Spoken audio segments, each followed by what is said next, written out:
Shri Ram, Jai Ram, Jai Jai Ram.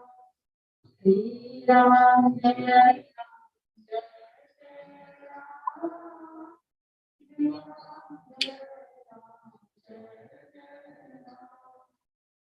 Shri Ram, Jai Ram, Jai Jai Ram. Shri Ram, Jai Ram, Jai Jai Ram. Shri Ram, Jai Ram, Jai Jai Ram. Shri Ram, Jai Ram, Jai Jai Ram.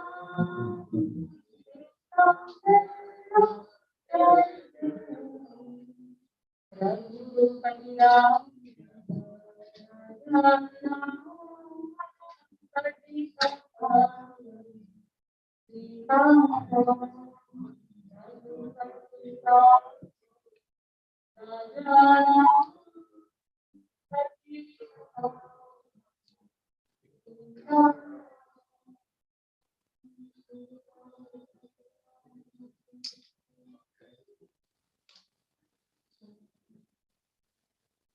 So, lessons from Ramayana.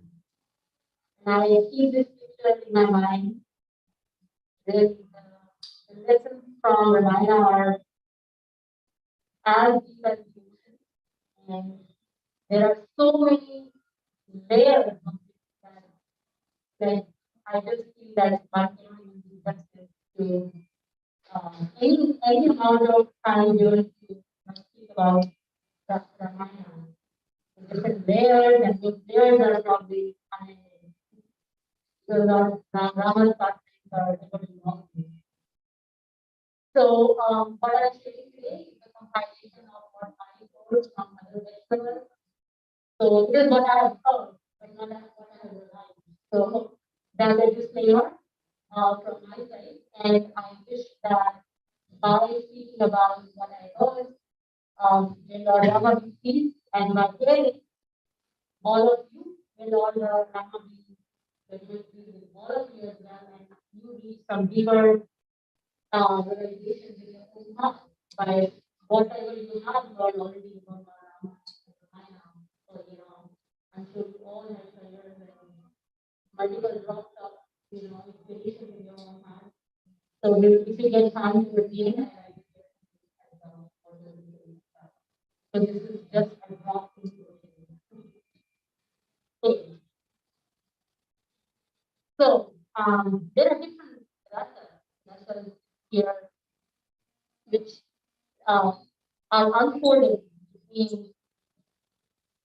between different devotees of the Lord who came along with him, and also what is the primary role rasa means role that from about to play. So he's going to play a role of a perfect human being.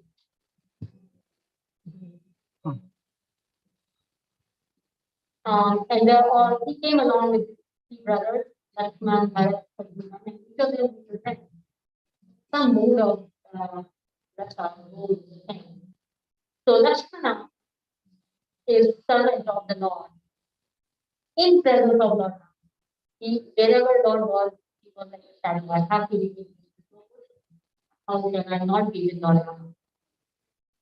And Bharata is also a perfect servant of Lord Rama, but in absence of Lord Rama. His pastimes are all about separation from Lord Rama. A lot of them is a major part of 14 years of his life. And actually, one may not talk much about Athulya, but that is the highest of all three. His mood is servant of the devotees of Lord Rama. So he always assisted Bharat to serve Lord Rama, and that was all.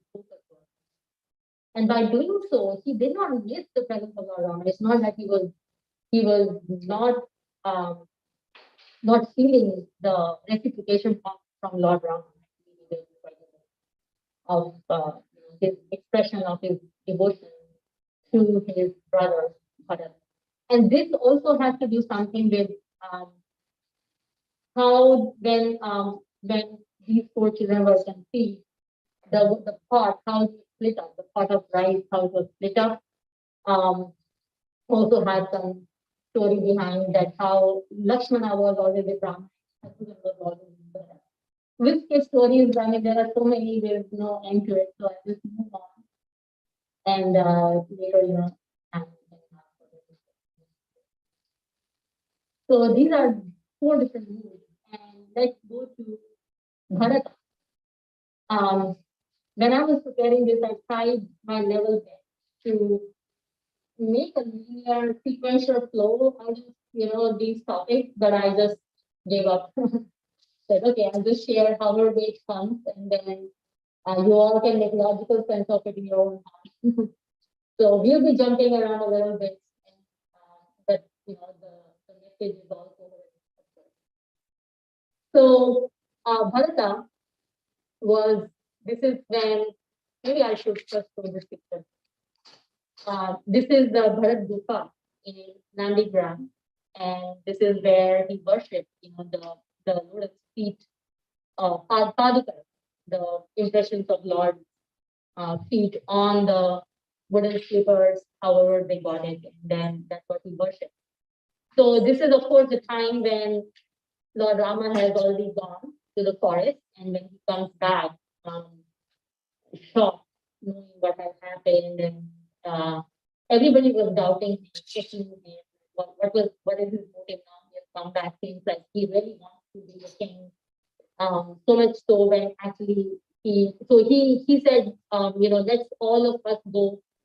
He went, told all the people in the kingdom, let's go and call Ram back, and everybody got excited. Yes, let's call Ram back. Let's call Ram back, and they of course tried the path and went to where Lord Rama was, and even Guha questioned him. The Guha is one person who took to the river that crosses between Ayodhya and Chitrakoot. So he also kind of doubted his intention, why he's going, and whether I should really allow him to go to the other side.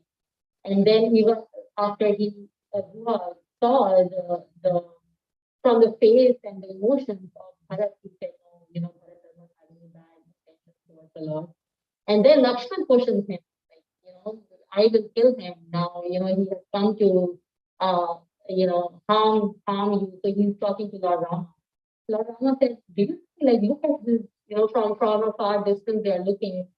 From his demeanor, do you think he has come to harm me? No. So he tells Lakshmana to bring him to him. Then Bharata tried his level best in all possible ways, in every detail he could combat with the Lord. That no, you go back to the kingdom. I will stay here, or I will stay. I will just stay in the forest with you. I can choose to just stay with you over here, because I am free to do whatever I want to do. Like, the the words of the father that you have to fulfill doesn't it doesn't bind me. I want to be with you. I cannot be in the kingdom. So like that back and forth is a huge conversation, large amount of conversation, very emotional conversation between Bharat and Lord Rama. But then finally Bharat surrendered. He said, my duty is only to serve Lord Rama, and if Lord Rama wants me to go back to the kingdom, I will go. So he comes back to Ayodhya, but he says, well, if Lord Rama is now sleeping on the ground, I cannot in any way be equal to him. So I cannot sleep on the ground also. I should sleep under the ground. So that's where he found a cave. And then he also meditated on what Lord Rama is going to eat, what he's wearing. Like, he had tears in his eyes just looking that Lord Rama, Lakshman, Sita wearing bath clothes. And he had never seen them in that attire. He has always seen Lord Rama decorated with jewels and all the royal clothing. So he also gave up all his royal clothes, and then he also started living in a very simple way. So he did not enter Ayodhya, so this Nandigram just outside of the border of Ayodhya, and that's where in a cave he lived. And he said, in no way I can do anything equal or above Lord Rama. So he wore 3 bars and he ate only barley, very minimal to just sustain his life and the purpose of sustaining his life was to sustain his service to Lord Rama. And he governed the kingdom from Nandagram. So every morning, the all the ministers will come in front of the cave, and they would take orders from him and put a few more details to it, and then he will just rule from there, from that cave itself, and he just worship the padukas of Lord Rama. Okay, so let's move on to now Lakshman. So I don't have a slide about Lakshman here, but I'll just share about some points about Lakshman. So Lakshman's service was in presence of Lord Rama. So for 14 years, he had actually not even slept, even a single bit. So when Lord Rama and Lakshman and Sita Devi were entering, then Vashishta Muni entering the forest area, the Vashishta Muni has given them 2 mantras, Bala and Ati Bala. So the Bala mantra was to overcome eating, and Ati Bala mantra was to overcome sleeping. So Lakshman used those mantras to, empower himself to serve the Lord in a state that whether he eats or not does not matter, and of course he did not sleep. So during the day, he would clear out the path for the Lord, bring fruits for the Lord, make house for the Lord, and do other services in a very alert way. And at night, he would guard them so that nobody comes and hurts them. So he did that for like 14 years, and I can just speak the number 14 years, but one can imagine, you know, 1 day or 2 days of not sleeping at all, how it feels like. So a very important lesson here that bhakti means devotional service, and the level of attachment one has to the Lord, it needs to be expressed or demonstrated in action. So bhakti does not translate as devotion. So the root word of bhakti is bhaj. One may say worship or bhajan or something, but the meaning of bhakti is seva, is devotion, but devotional service, not just devotion. Service means an action. So Lakshmana demonstrated that his immense love for Lord Rama in this way. Ultimate standard of devotional service to Lord Rama.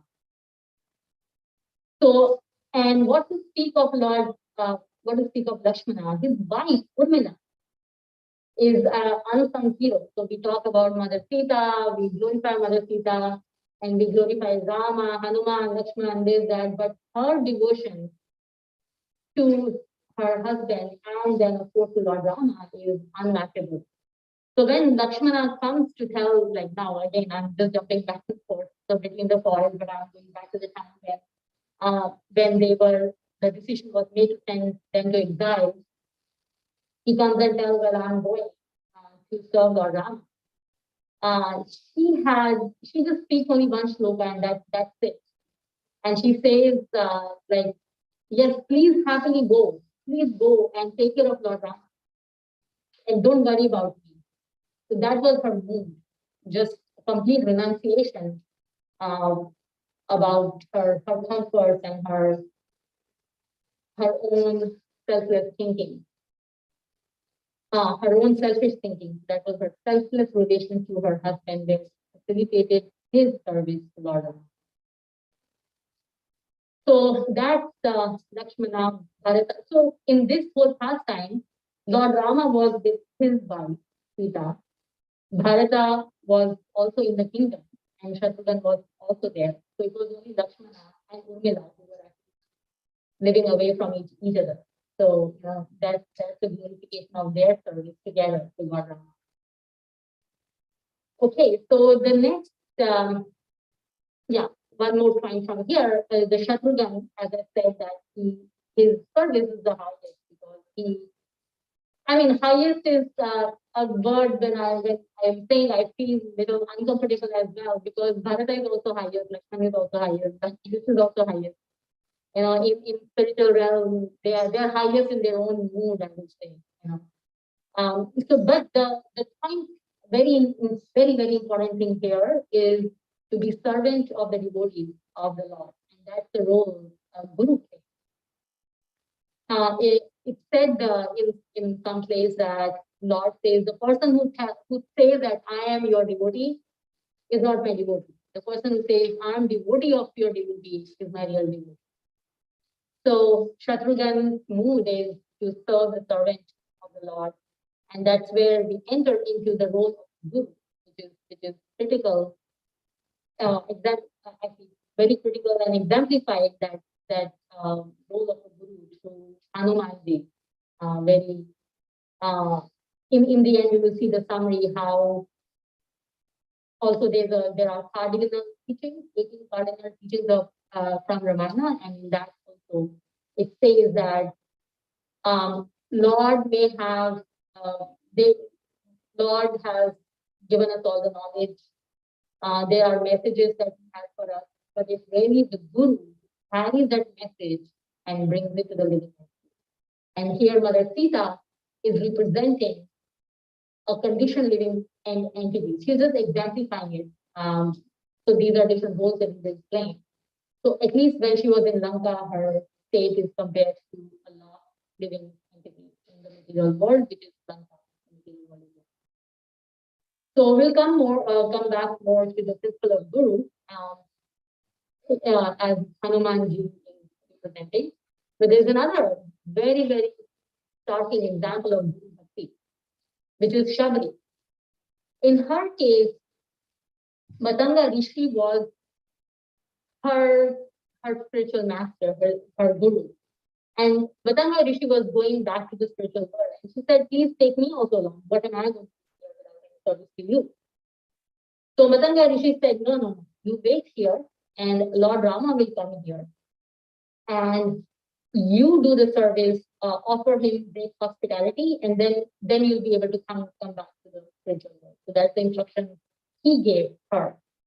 So it said that Shabri, as such, her prominent mood was of Guru Bhakti, not of Rama Bhakti. She was more of a devotee of her spiritual master, and she was all the while waiting. And Matanga Rishi didn't say he's coming tomorrow or texted him from spiritual world, okay, he's coming. ETA is this. So she didn't know anything, uncertainty, and she waited for many thousands of years.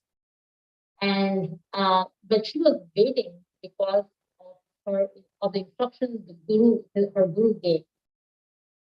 And by being pleased by her Guru Bhakti, Lord Rama came there to give her his darshan and give his mercy to her.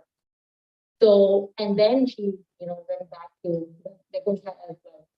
So that's the beautiful story of Shabri. And there's so many inspiration. I mean, we can just give multiple classes on just her own, her devotion, her strength, and her simplicity. How she was just so simple, just following the instructions and not having her mind take over her, living in one hermitage without what to happen, just with full faith and simplicity.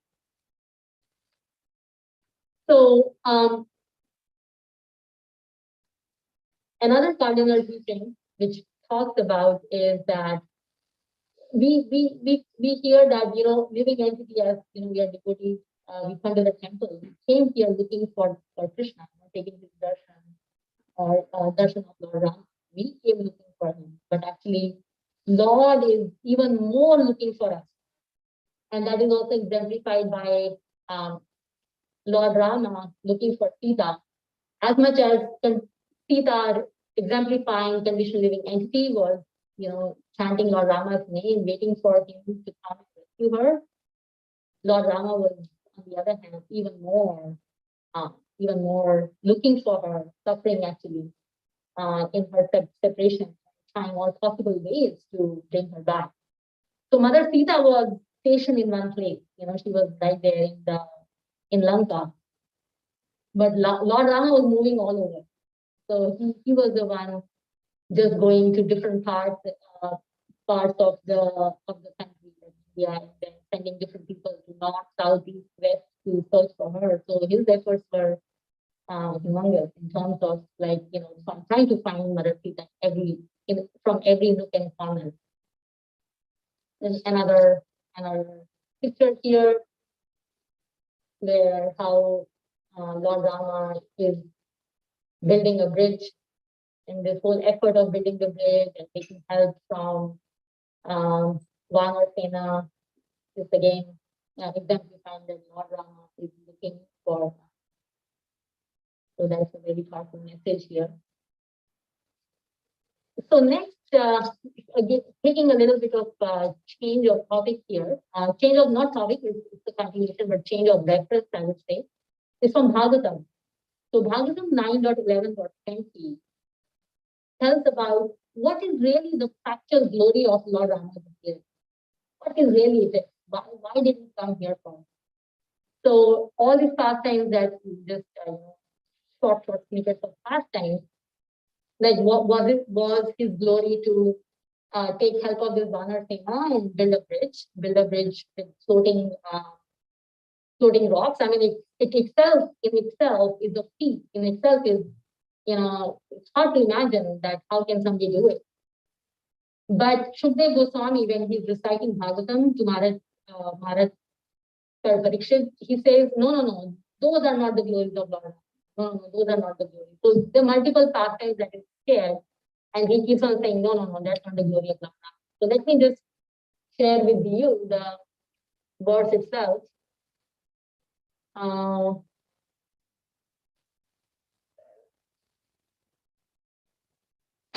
So this is the verse. 9.11.20, which tells that really what is his real reason of appearing. This one, these are all set of verses actually. So I'm not going to read the Sanskrit, but we can read it later and sometime reading the purport of it. So you say, well, Lord Rama's reputation is, it's glorious because he killed Ravana, a shower of arrows, and he built a bridge over the ocean, all these different feats. But really, no, that does not constitute his factual glory. Actually, this is the word that's repeated, not all these. Na idam yasya. These are not his fame. These are not his glory. Does not constitute the factual glory of the Supreme Lord, Lord Ramachandra, whose spiritual body is always engaged in various pastimes. Lord Rama has no equal or superior. Therefore, he had no need to take help from monkeys to gain victory over Ravana. So, like at spiritual level, he doesn't need to do any of these things. In order to kill Ravana, he could have sent coronavirus. He would have gotten killed. If not that, something else, wouldn't have. We saw all this, what a mass destruction we had from this small virus that is invisible to the eye. You can't even detect it. So then, in the purpose or somewhere else, so his real glory is to accept a body or incarnate into a body, to able to relish the emotion of his own pastime and share those emotions and those feelings with his devotees who also relish. So that's what is listed as his factual reason of appearing. And let me just quickly see exactly where it is mentioned.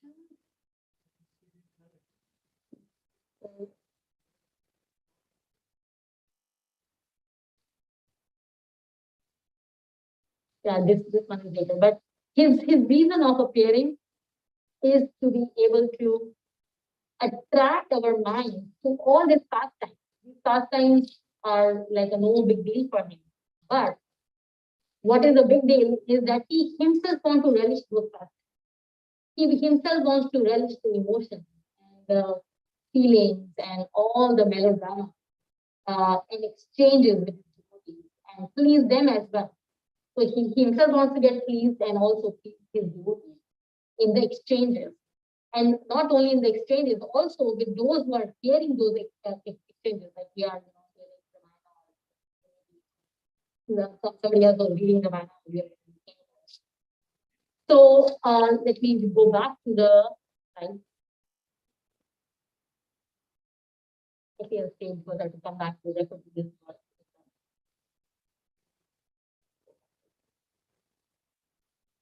So many different reasons are just negated. No, this is not his glory. That's not his glory.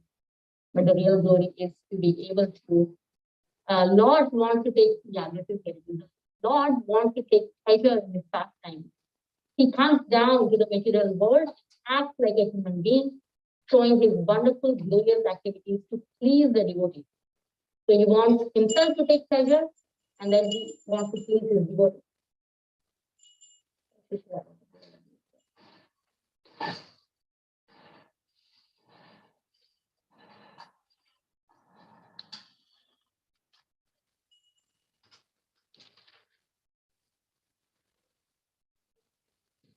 So again, as I said, that these are some of the droplets that I collected from hearing from other Vaishnavas. These are their deep realization that really this is the best way to read Ramayana or understand Ramayana, where we understand why Lord Rama came, why, what was his purpose. So here also, like continuing further into the Prabhupada's purpose, his devotees always want to see Lord victorious in various activities. And therefore, to please himself and to please them, the Lord sometimes agrees to act as a human being, perform wonderful, uncommon pastimes for the satisfaction of his devotees. So once this focus is kept in the mind that what are the exchanges going on between them and what is Lord experiencing, his emotions. There's a lot more I have to share on that about emotions. So he really accepts a perfect body for churning out all these pastimes. And these are the pastimes when we hear, they relieve us from bondage of our own karma. Hearing again and again and again, and also experiencing. He himself experiences his emotions, his pastimes. His emotions are spiritual emotions.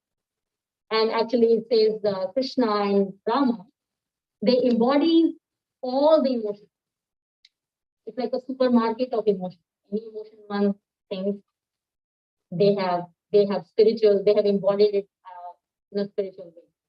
And actually, every incarnation of the Lord comes down with one primary emotion that they primary role, rasa, or emotion that they want to exhibit. So for Rama, it is karuna rasa, compassion. Karuna is this primary emotion that he wants to experience or show or attract the living entities to.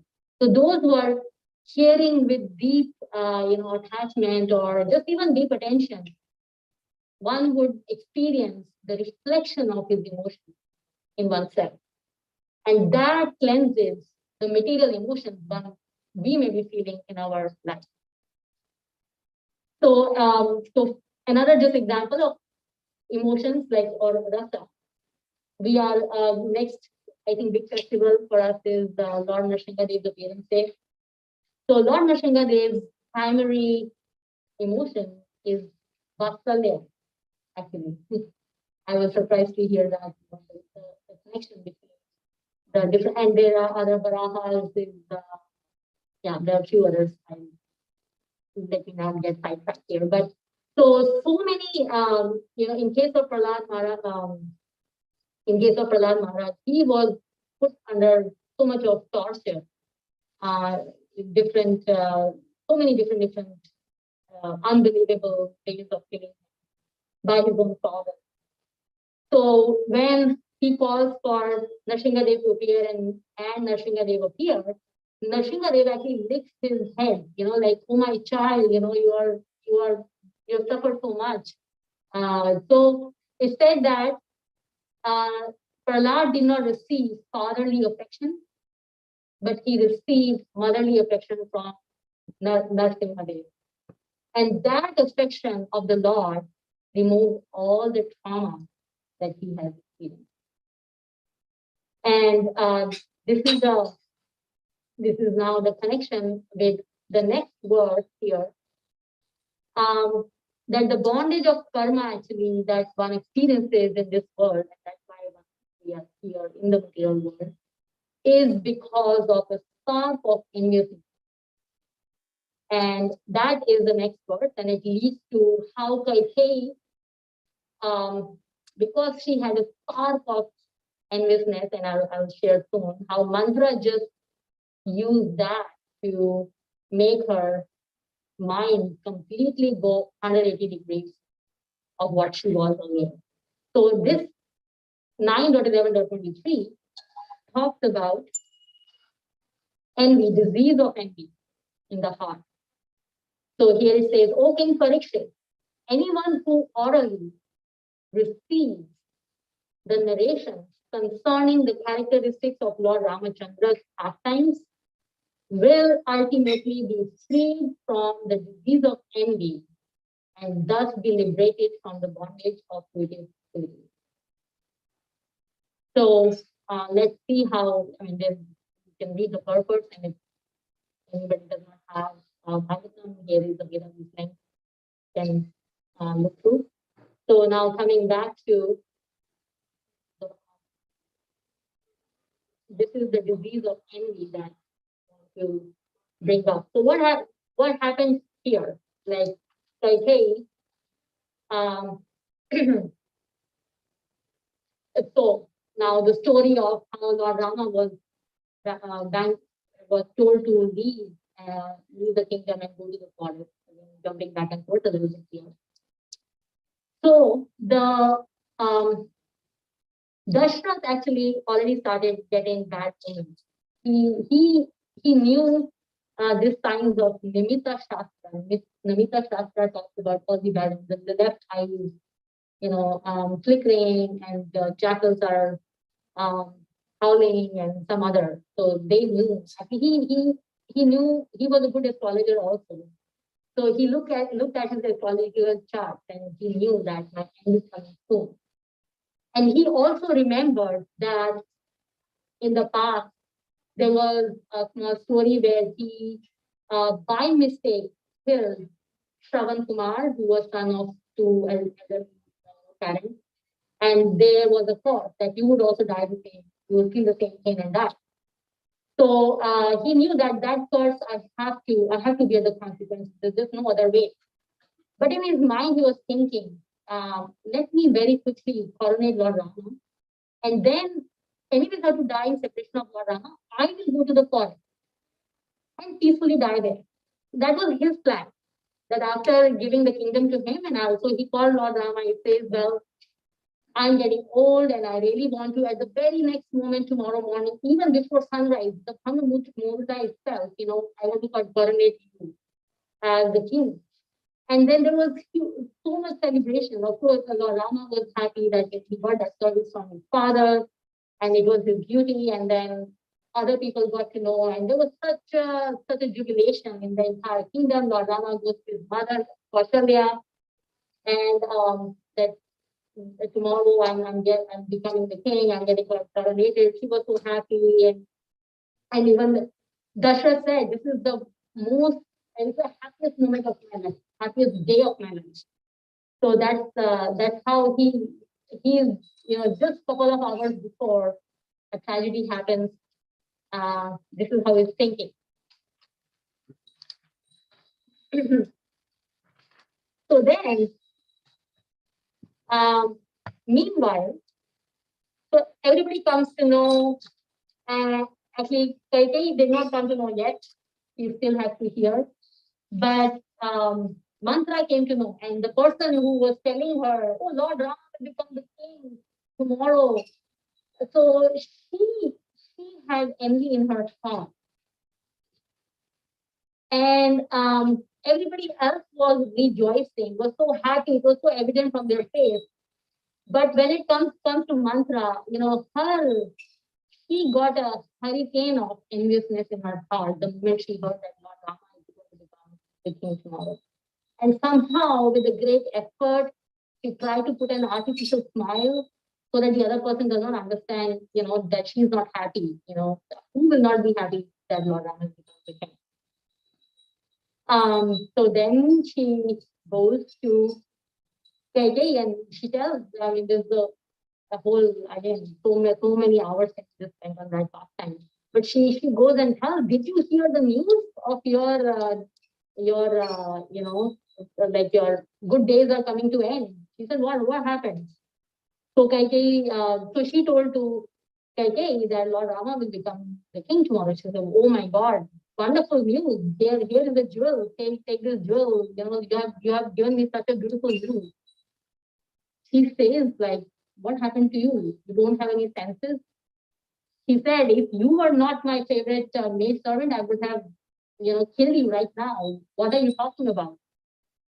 So here, the one small slight point. Kaikeyi had a lot of affection for Lord Rama, but because he was co-wife, there was like three co-wives of Dashrath. Uh, uh, so there was a small, slight iota of envy with Kaushalya.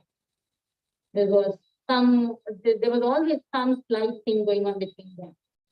So Mantra actually picked that thing. She said, Kaushalya's son is becoming the king. You will be the maid servant. Tomorrow onward, you will be her maid servant. See, Dashrath plotted this very nicely. He sent your son to Kaikeya. He had sent the Bharat was not there, so that he doesn't become the king. So he plotted very nicely, and she kept rambling upon how she will become maid servant of Kaushalya, and it will be terrible. And what do you think of Lord Rama? Lord Rama may just end up killing Bharat because now he's the king; he can do anything. So when this her envy, very slight envy in her heart was kind of tapped into by Mantra, and she kept on fueling in it, putting fuel in it, that really became very big. So much so that actually Kaikeyi loved Lord Rama more than his own son. But because of that envy, the whole thing turned around. And Mantra kept on, then she really got hooked into it. Yeah, maybe what she's saying is right. Yeah, maybe Bharat went. So she started doubting everything. And that's where she lost, her own, spiritual affection for Lord Rama and got trapped into the envy that Mantra was carrying and kind of ignited in her as well. And then she said, well, how am I going to do this? And what? Then Mantra said, oh, stupid lady, don't you remember? He gave you the boons, 2 boons. So they planned out the whole thing very quickly. And Mantra also kept on telling her, be determined.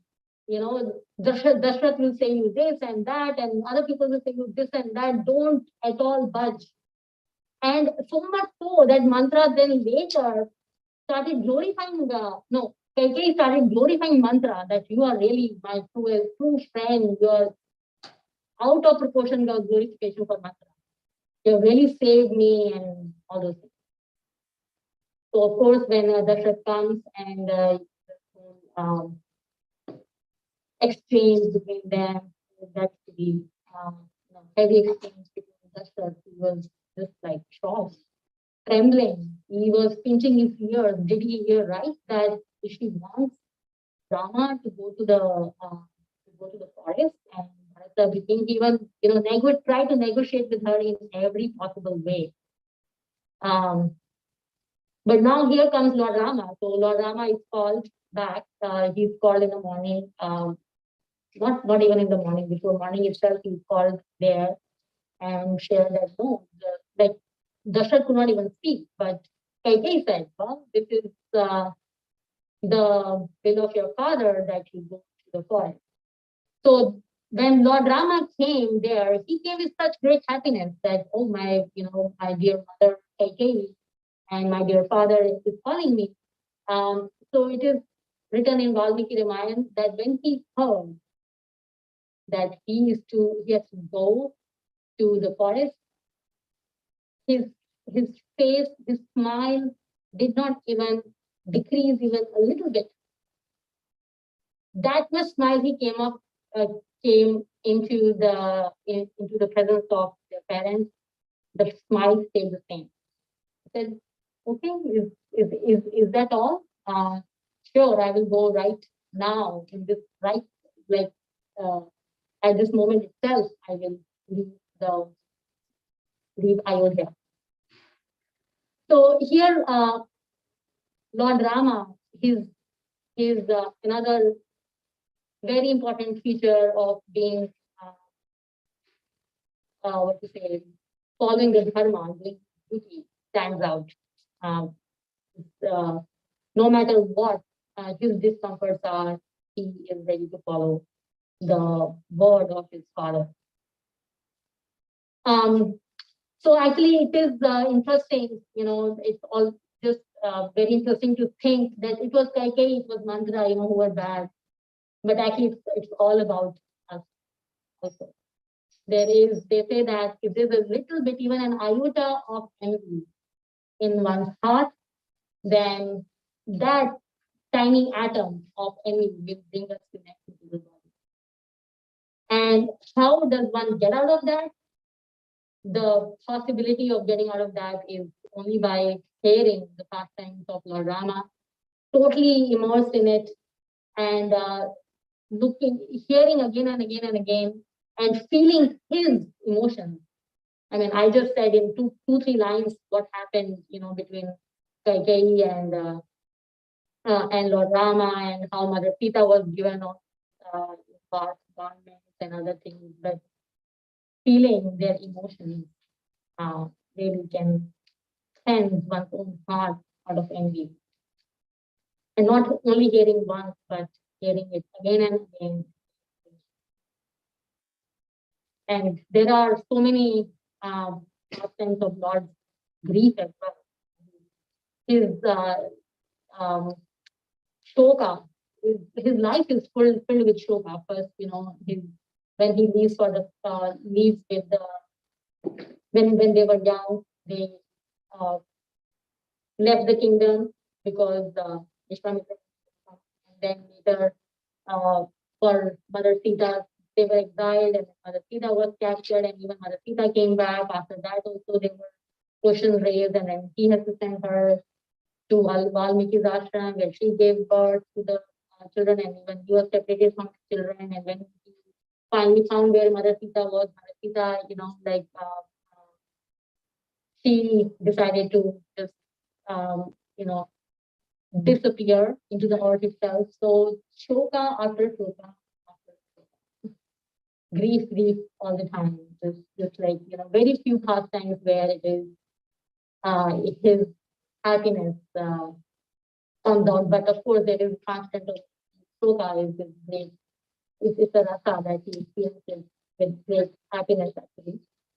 And it said that once is when we understand Lord Rama's pastimes and feel that the ending of our hearts, feel the purification effect, then one can hear pastimes of Lord Krishna, even understand them even much better when there is all this. So Lord Rama's pastimes could prepare us to understand Lord Krishna's pastimes even more.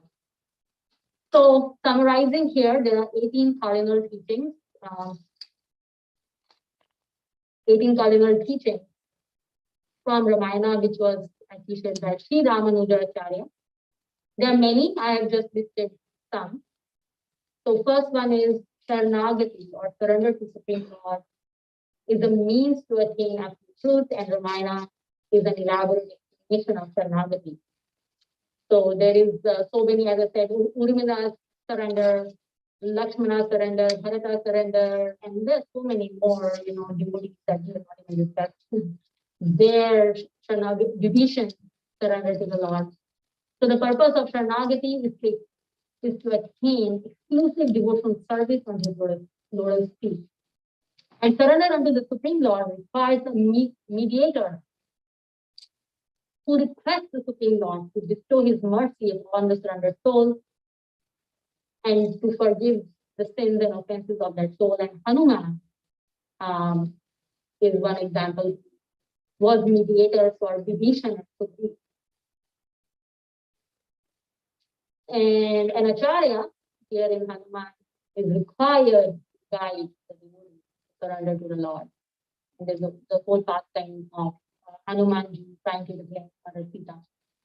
And a sadhaka on the path of Sharanagati should be beautiful like Lord Rama and not whimsical like Ravana.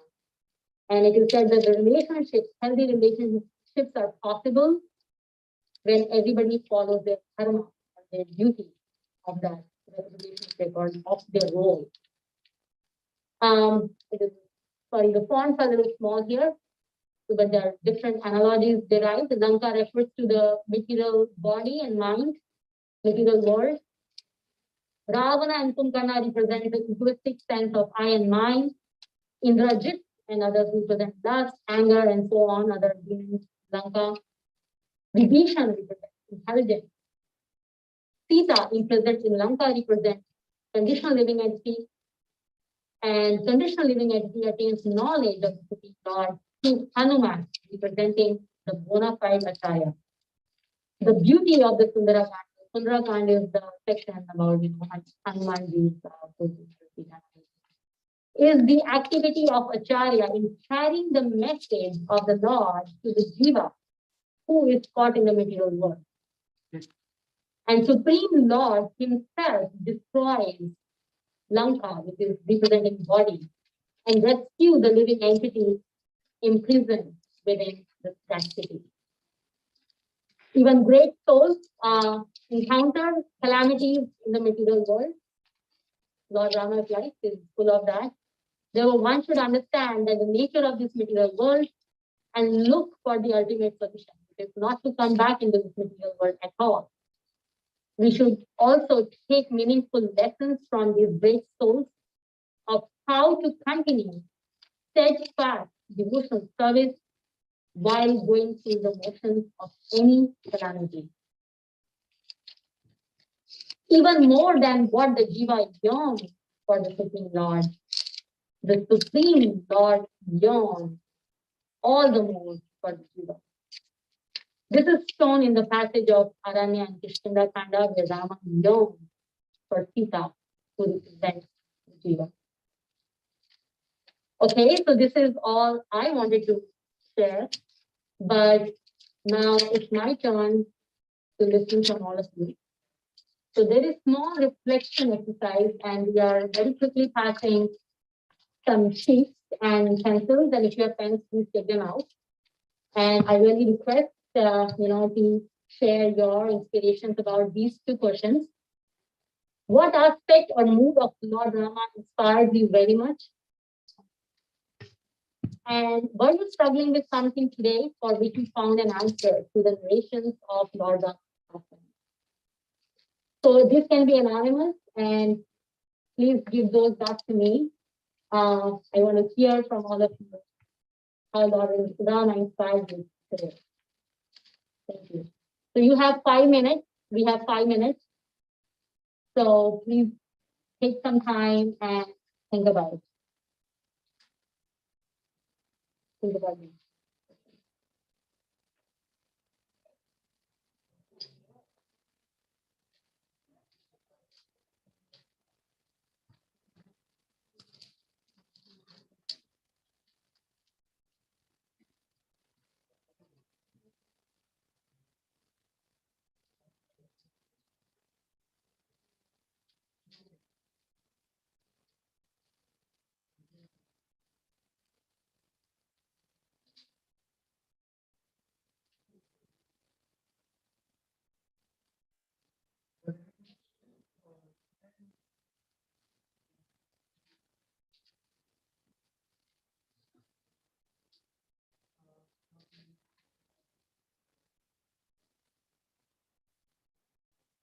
So maybe when somebody is done writing, they can share the pencil with another one. I have like 30 pencils I got.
If you want to write your name, you're most welcome. If you want to keep it anonymous, that's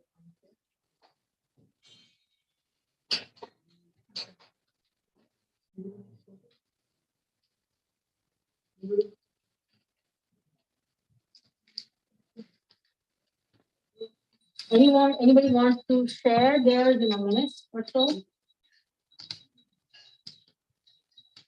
Anything? So I'm sure many of you may have many questions. I pray that Lord Rama answers those questions in your heart. I don't have capacity to think on, such pastimes, these pastimes of the Lord, and do share any.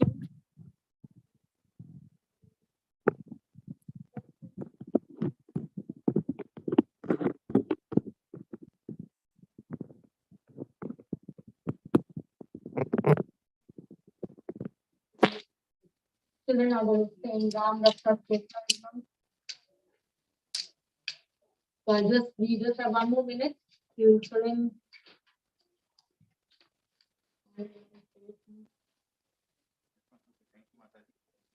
That was really good pastime. Like, thought you summarized a lot of good stories of pastime of Lord Ram. One of them, which is very, very lovable, even though like he was sent to a forest, he was smiling. You know, uh, that is that is really important. Even I feel like even you are in bad situation or bad condition, smile make a difference. So that is one story which really touched my heart. Other than his pastime of Sabri, uh, he was even though like she was waiting, she was following the order of her guru actually. Uh, Whatever the circumstances was there, but she was eagerly, without any time frame, she was waiting that one day Lord Ram will come and I will I will meet her. Meet him. Apart from that, one more story which I like is the debut, the servant of the servant of the Lord Ram. So Satrughn actually is one of the examples you give. That is really good. Like even though I feel so can directly serve Lord Ram, that's a good idea. But he preferred to serve Bharat because he understood like Bharat is senior devotee of Lord Ram. that is my learning from the friend. And I really appreciate. Thanks. Thank you so much for sharing. Thank you so much. So the kitchen will.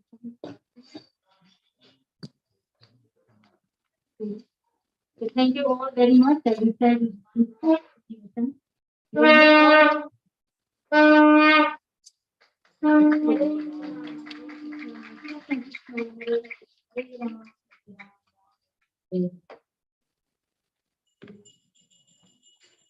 Hare Krishna, please stand up now. We will have a standing season. Jaya Sita Ram, Jaya Sita Ram, Jaya Sita Ram, Jaya Sita Ram. Hare Krishna,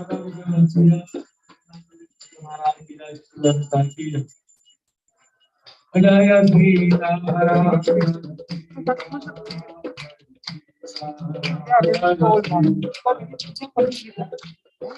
We need it for the kitchen.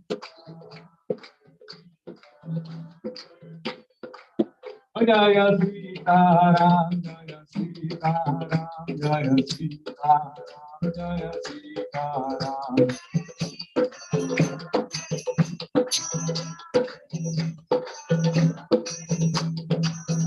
Jaya Radhe Shyam, Jaya Radhe Shyam, Jaya Radhe.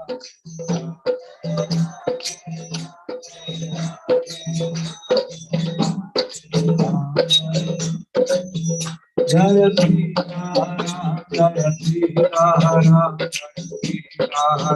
Jaya Sita Ram.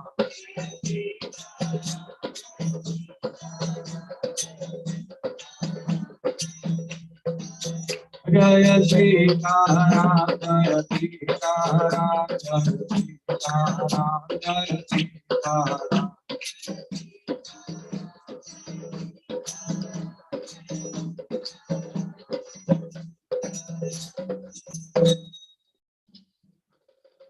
Hare Krishna, dear devotees. So we'll form a queue while after 5 minutes, after 10 minutes, we'll form a queue and we'll come and offer the petals. So please form a queue. And when the devotees and the pujaris will give a go, then please come forward and offer the petals to Shri Shri Sita Ram Lakshman Hanuman. Namo Vishnu Padaya Krishna Prasthaya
Everybody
say.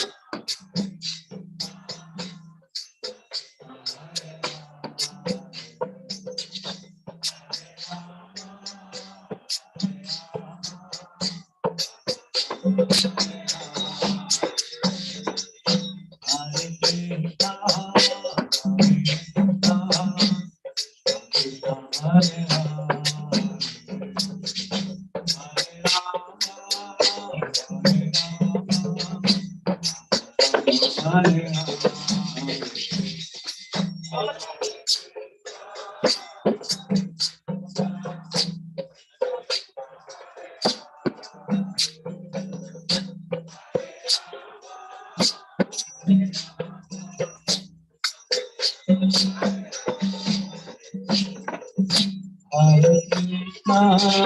Hare Krishna, Krishna Hare Hare, Hare Rama, Hare Rama,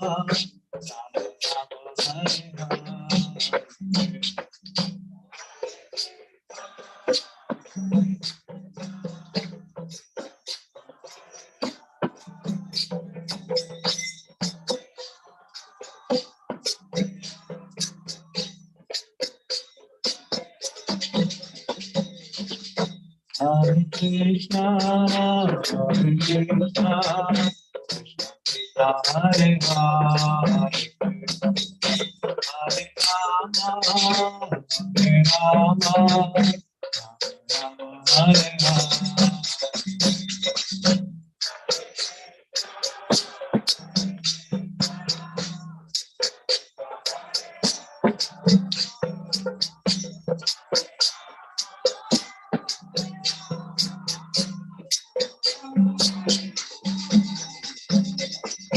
Hare Krishna, Hare Krishna, Krishna Krishna Hare Hare, Hare Rama, Hare Rama, Rama Rama Hare Hare.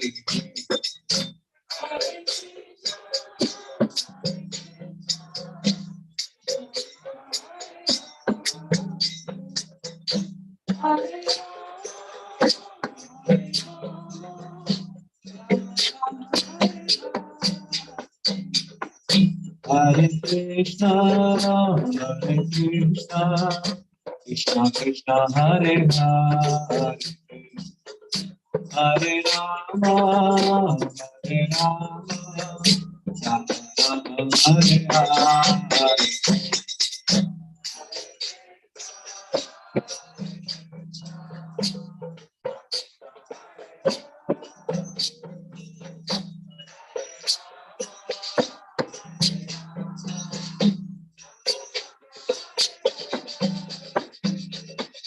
Hare Krishna, Hare Krishna, Krishna Krishna Hare Hare, Hare Rama, Hare Rama, Hare Hare.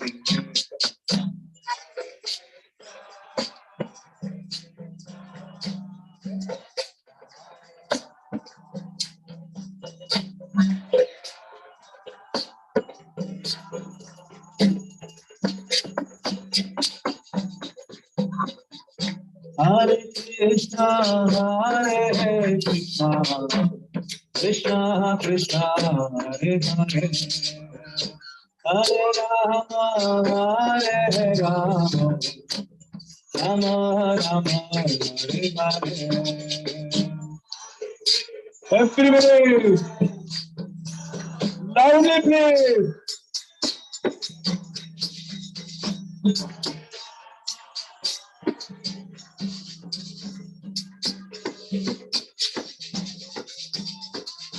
Hare Krishna, Hare Krishna, Krishna Krishna, Hare Hare, Hare Rama, Hare Rama, Rama Rama, Hare Hare.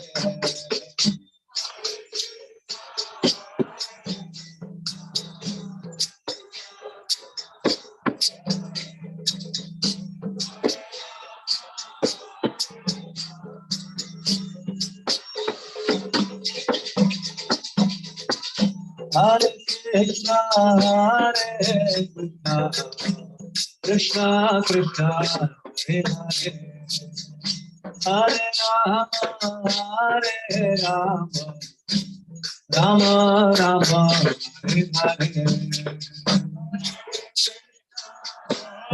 Krishna, Krishna, Hare Hare, Hare Rama, Hare Rama, Rama Rama, Hare Hare, Hare Krishna, Hare Rama,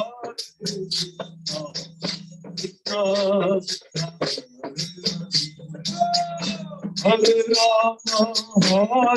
Rama, Rama Rama, Hare Hare.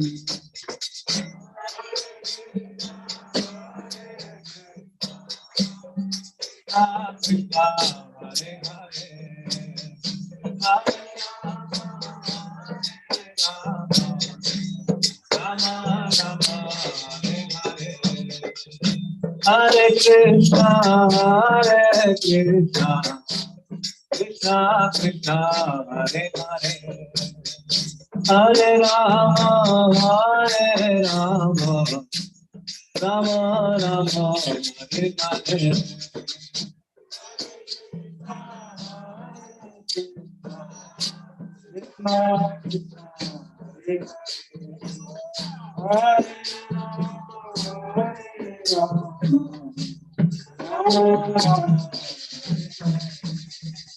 Hare Krishna, Hare Krishna, Krishna Krishna, Hare Hare, Hare Rama, Hare Rama, Rama Rama, Hare Hare, Hare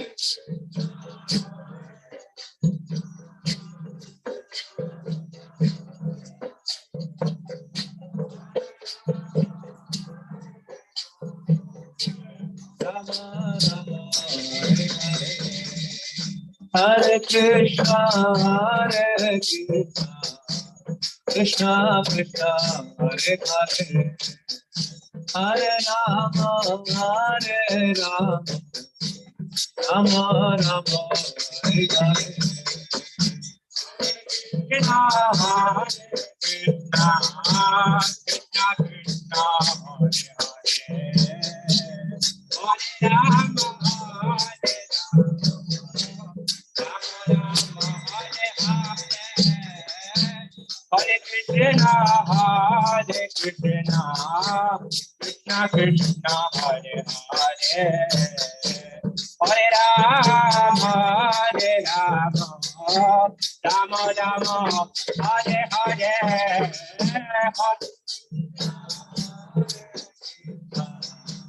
Krishna Krishna, Hare Hare, Hare Rama, Hare Rama Rama Hare Hare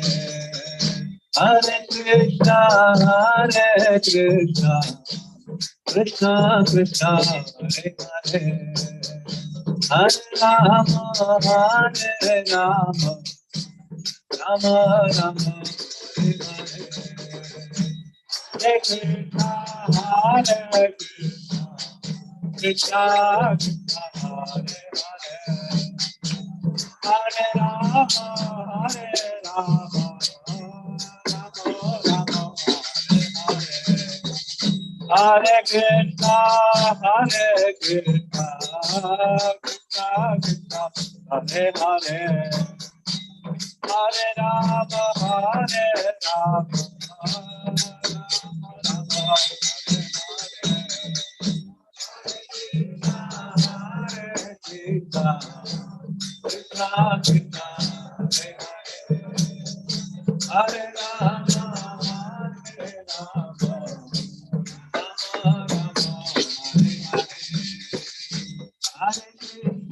Hare Krishna Krishna Krishna Hare Rama Rama Rama Hare Hare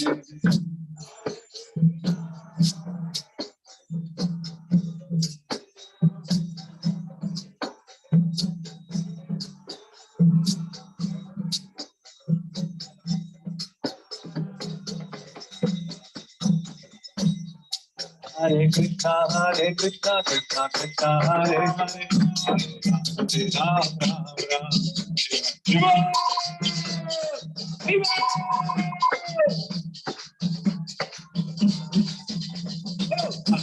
Hare Krishna, Krishna Hare Hare, Hare Ram, Ram. Loudly say,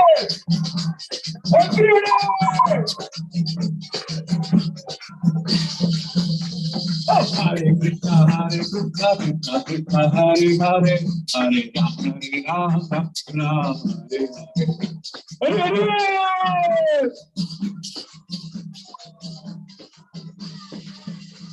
Hare Krishna, Krishna Krishna, Hare Hare, Hare Ram, Ram.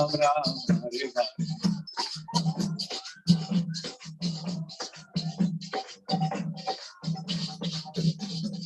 Hare Krishna, Krishna Krishna, Hare Hare, Hare Ram, Ram.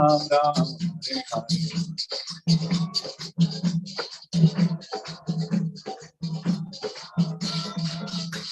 Hare Krishna, Krishna Krishna, Hare Hare, Hare Ram, Ram. Hare Hare.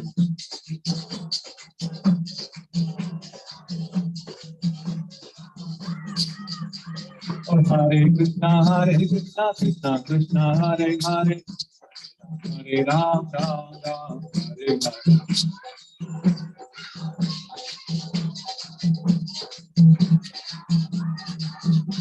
Hare Krishna, Krishna Krishna, Hare Hare, Hare Ram, Ram. Hare Hare.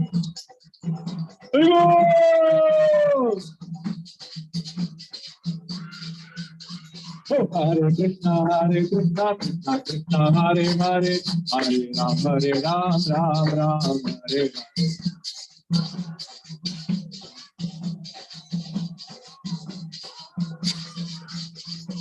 Hare Krishna, Krishna Krishna, Hare Hare, Hare Ram, Ram. Hare Hare.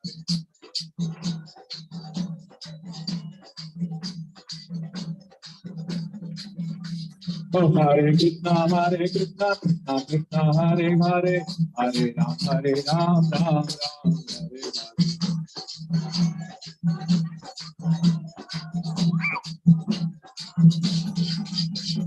Hare Krishna, Krishna Krishna, Hare Hare, Hare Ram, Ram. Hare Hare.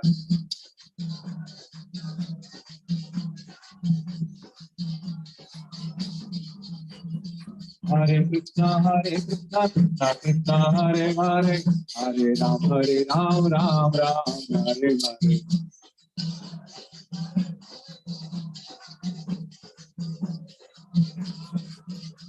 Jai Radha Gopi Vallabh Radha Gopi Vallabh Radhe Radha Gopi Vallabh Radha Gopi Vallabh Radhe Jai Radha Gopi Vallabh Radha Gopi Vallabh Radhe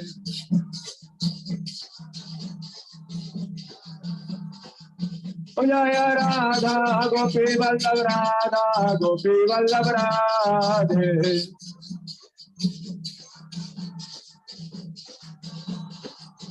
Jai Radha Gopi Vallabh Radha Gopi Vallabh Radhe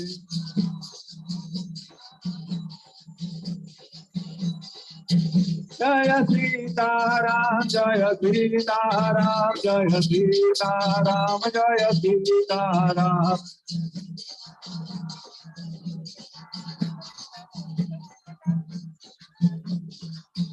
Jaya Sita Ram Jaya Sita Ram Jaya Sita Ram Jaya Sita Ram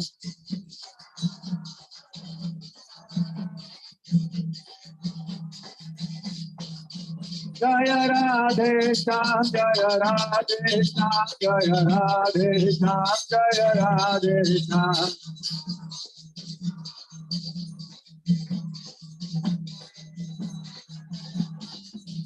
Jaya Sita Ram Jaya Sita Ram Jaya Sita Ram Jaya Sita Ram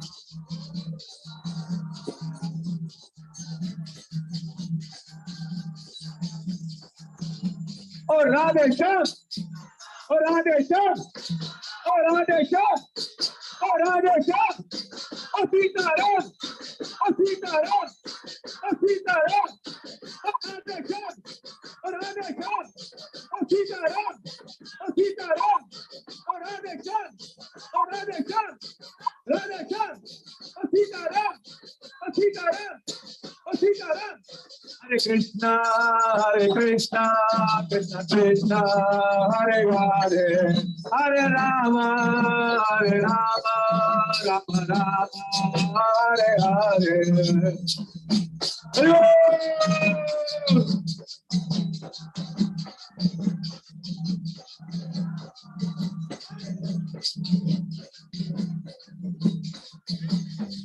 Hare Krishna Krishna Krishna Hare Hare Hare Rama Rama Rama Hare Hare Ram Navami was so beautiful. Hare Rama Rama Rama Hare Hare Hare Krishna Krishna Krishna Hare Hare Hare Rama Rama Hare Hare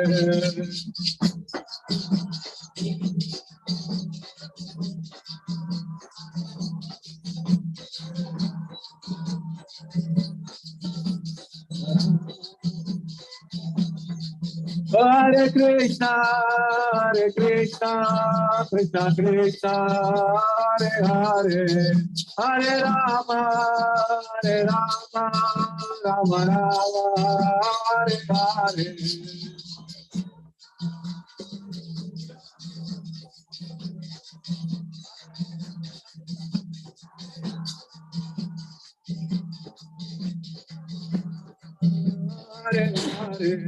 Hare Hare Krishna Krishna Krishna Hare Hare Hare Rama Rama Hare Hare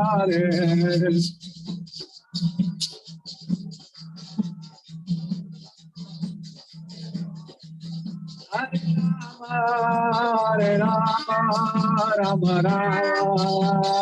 Hare Jaya Sita Ram Jaya Sita Ram Jaya Sita Ram Jaya Sita Ram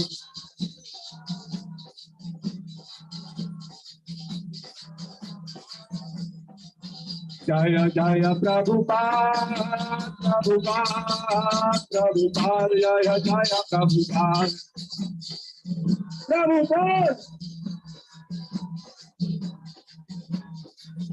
Jaya Jaya Gurudev, Gurudev, Gurudev, Jaya Jaya Gurudev.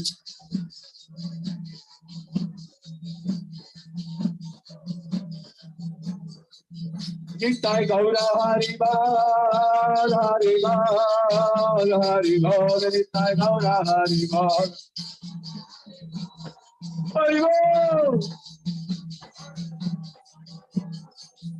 Nitai Gaura Hari Bal, Hari Bal, Hari Bal, Nitai Gaura Hari Bal.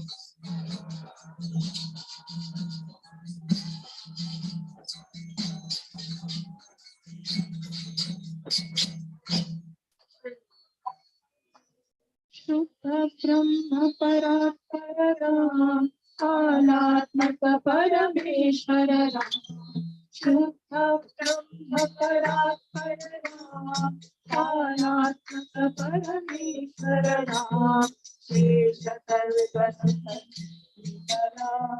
Brahmadhyamara Pratipara Chandakirana Kulamandana Srimata Sharanara Kausalya Bhavatara Vishwamitra Priyamanara Bharatara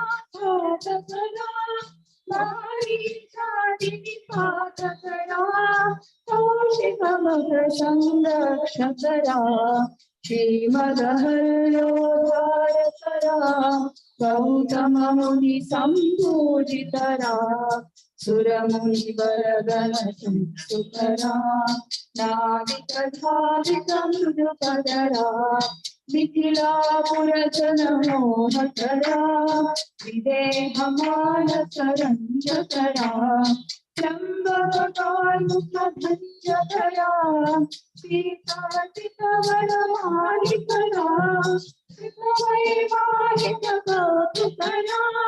Bhargavara Kavinashakara Shivadayogya Palakara Rama Rama Jaya Raja Rama Rama Rama Jaya Sita Rama Rama Rama Jaya Raja Rama Rama Rama Jaya Sita Rama Aganita Gunagana Bhushitara Avanitanaya Kamitara Aganita Gunagana Bhushitara Avanitanaya Kamitara Radha Chandra Samagatara Pitrivakya Sutatanara Priya Ruhavini Vedita Vanara Shalita Nityanirupara Bharadvaja Mukhanandakara Chitrakuta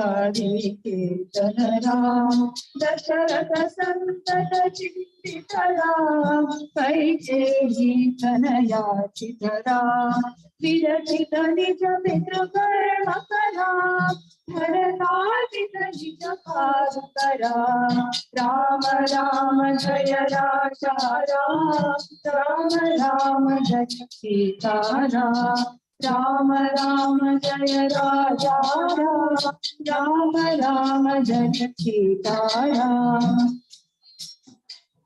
Dandakavana Janakavana Ram Dushta Viragha Vinashana Ram Dandakavana Janakavana Ram Dushta Viragha Vinashana Ram Sharanam Vasuti Chachita Ram Agastyanugraha Vardhita Ram Vidyadika Samsedita Ram Panchamati Padasukta Kara, Surpanakaji Maya Kara, Haradosha Mukasura Kara, Sita Priya Harinanu Kara, Mari Charjila Shugara, Virashya Sita Mesha Kara, Ritvaji Bhagati Daya Kara, Shabali Nattavana Sharana, Kavandava Chedakara Rama Rama Jaya Raja Rama Rama जय सीताराम राम राम जय राजा राम राम राम जय सीताराम सेवित निज सुखीवाभीष्टदरा हनुमत्सेवित निज पदरा नज सुग्रीवाभीष्टदरा गर्वित वारि संहारकरा वानर दूत प्रेषकरा हितकर लक्ष्मण संयुतरा राम राम जय राजा राम राम जय सीताराम राम राम जय राजा राम राम जय सीताराम वर संस्कृत संस्कृतरा सद्गति विघ्नोत्तम सकरा कपिवर संतत संस्कृतरा सद्गति विघ्नोत्तम सकरा सीता प्राणाधारकरा दुष्ट दशानन दूषितरा शिष्ट मनोमधूषितरा सीता वेदित काकावनरा कृतचूडामणि दर्शनरा कपिवरवचना शासितरा राम राम जय राजा राम राम जय सीताराम राम राम जय राजा राम राम जय सीताराम रावण विघ्नकर्षितरा वानर सैन्य समागतरा रावण विघ्नकर्षितरा वानर सैन्य समागतरा शोषित शरणी साधितरा विभीषणा भयदायकरा पर्वत सेतु निबंधकरा कुंभकर्ण शिवसेनकरा राक्षस संघ विमर्शकरा अहिमहि रावण चारणरा संवृत दशमुख रावणरा विधिभव मुख सुर संसुतरा हस्तित दशरथ वीक्षितरा सीता दर्शन मोहितरा अभिषिक्त विभीषण नटरा पुष्पकयानारोहणरा वरराजानि केवलरा भरत प्रियकरणा साकेत भूषणरा सकलस्त्रिय समानतरा रत्नलशक्तिभासितरा पाराभिषेकालङ्कृतरा पार्थिव कुल संहारितरा विभीषणाजितरङ्गकरा ईशकुलानुग्रहकरा सकल जीव संरक्षकरा समस्त लोकाधारकरा सकल जीव संरक्षकरा समस्त लोकाधारकरा राम राम जय राजा राम राम जय सीताराम राम राम जय राजा राम राम जय सीताराम आगतं संस्कृतरा विश्रुतदशकण्ठोद्भवरा आगतं संस्कृतरा विश्रुतदशकण्ठोद्भवरा सीतालिङ्गनयनृतरा नीतिसुरक्षितजनपदरा विधिनत्याजितजनपदरा कारितनवधरा सर्वकसंसुतरा सतनय कुशलवन्दितरा अश्वमेध प्रकृतिचितरा कालावेदित सुरपदरा आयोध्यक जन मुक्ति करा विमुख विबुधानंद करा तेजोमय नित रूप करा संस्कृति बंध विमोच करा धर्म स्थापन तत्परा भक्ति परायण मुक्ति धरा सर्व चराचर पाल करा सर्वभवामय वासना वैकुंठालय संस्थितरा नित्यानंद वदसितरा वैकुंठालय संस्थितरा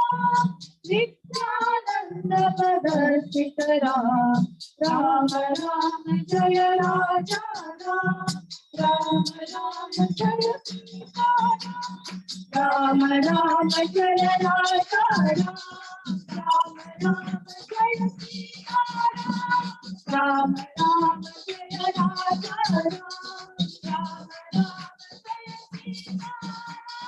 राम राम जय राजा राम राम जय राम राम जय राजा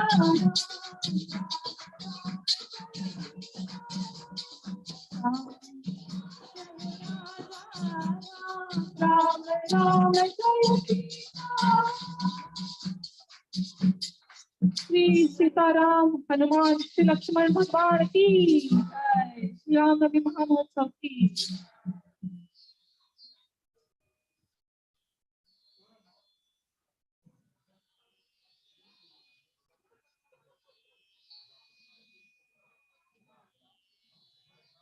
Hare Krishna.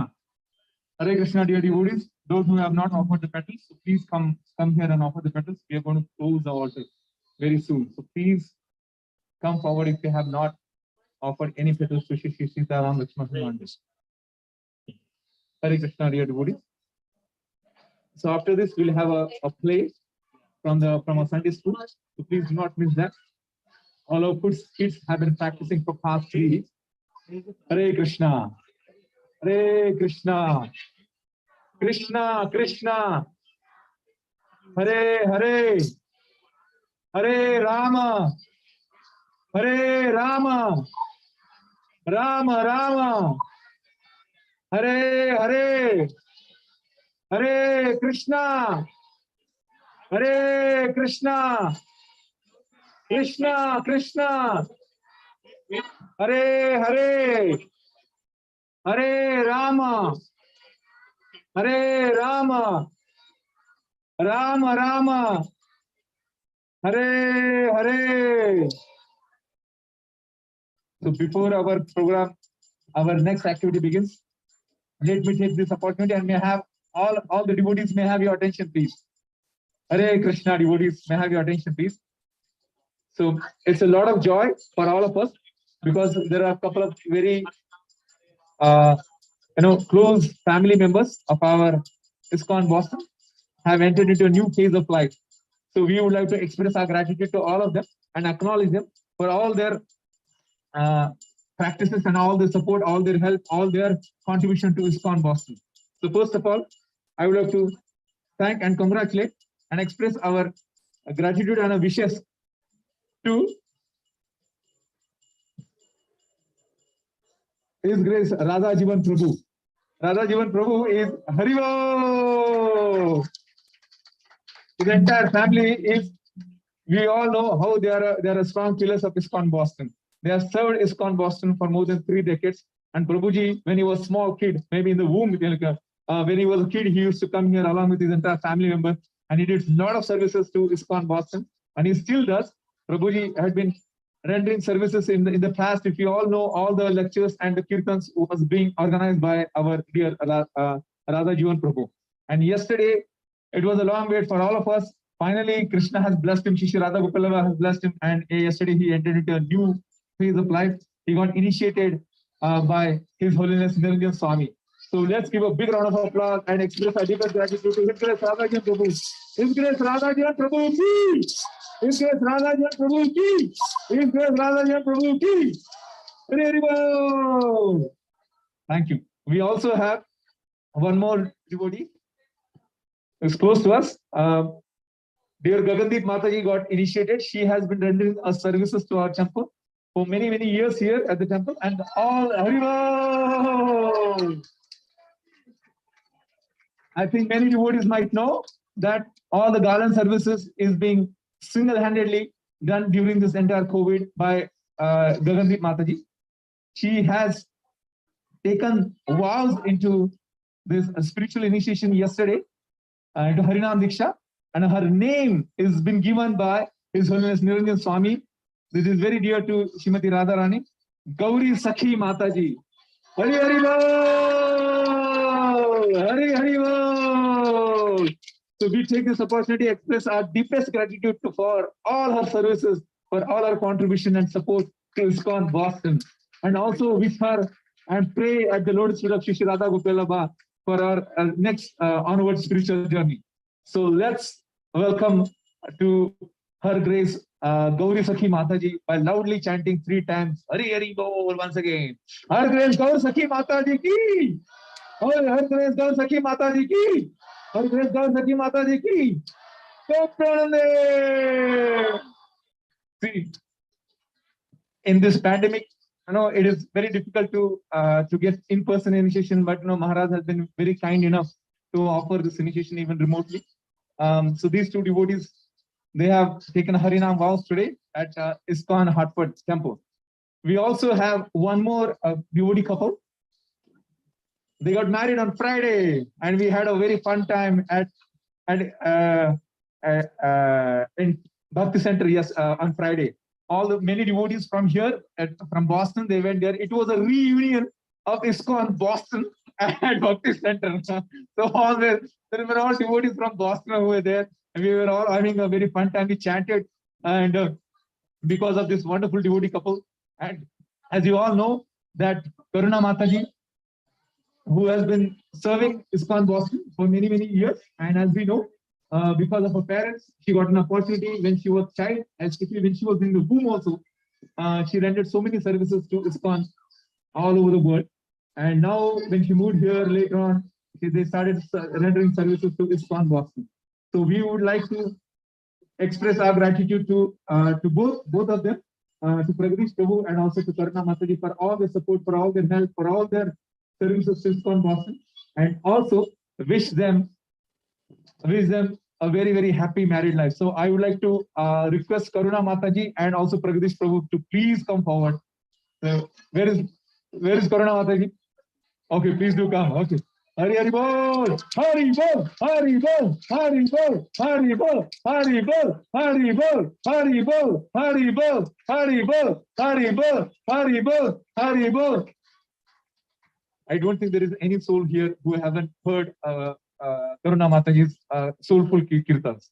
And I don't think anybody would be there who hasn't moved by her wonderful chanting. So, of course, we all will be deprived from that chanting perhaps. But it is our prayers at the Lord's feet of Shri Radha Gopalabha that we would like to have her again in Boston in future as well. But unfortunately, they're moving to California.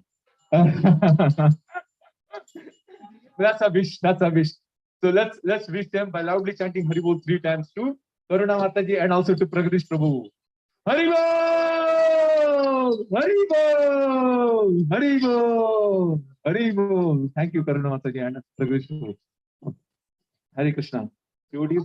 Okay, when the kids are ready, please do let me know. Okay, they need a space. Okay. Dear devotees, please help them. So these wonderful kids would like to perform and they need a space. So please give them a space. Okay. Can you please shift back a little bit? Okay.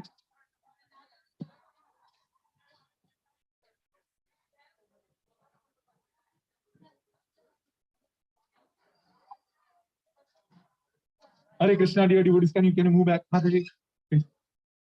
Hare Krishna. Hare Bol.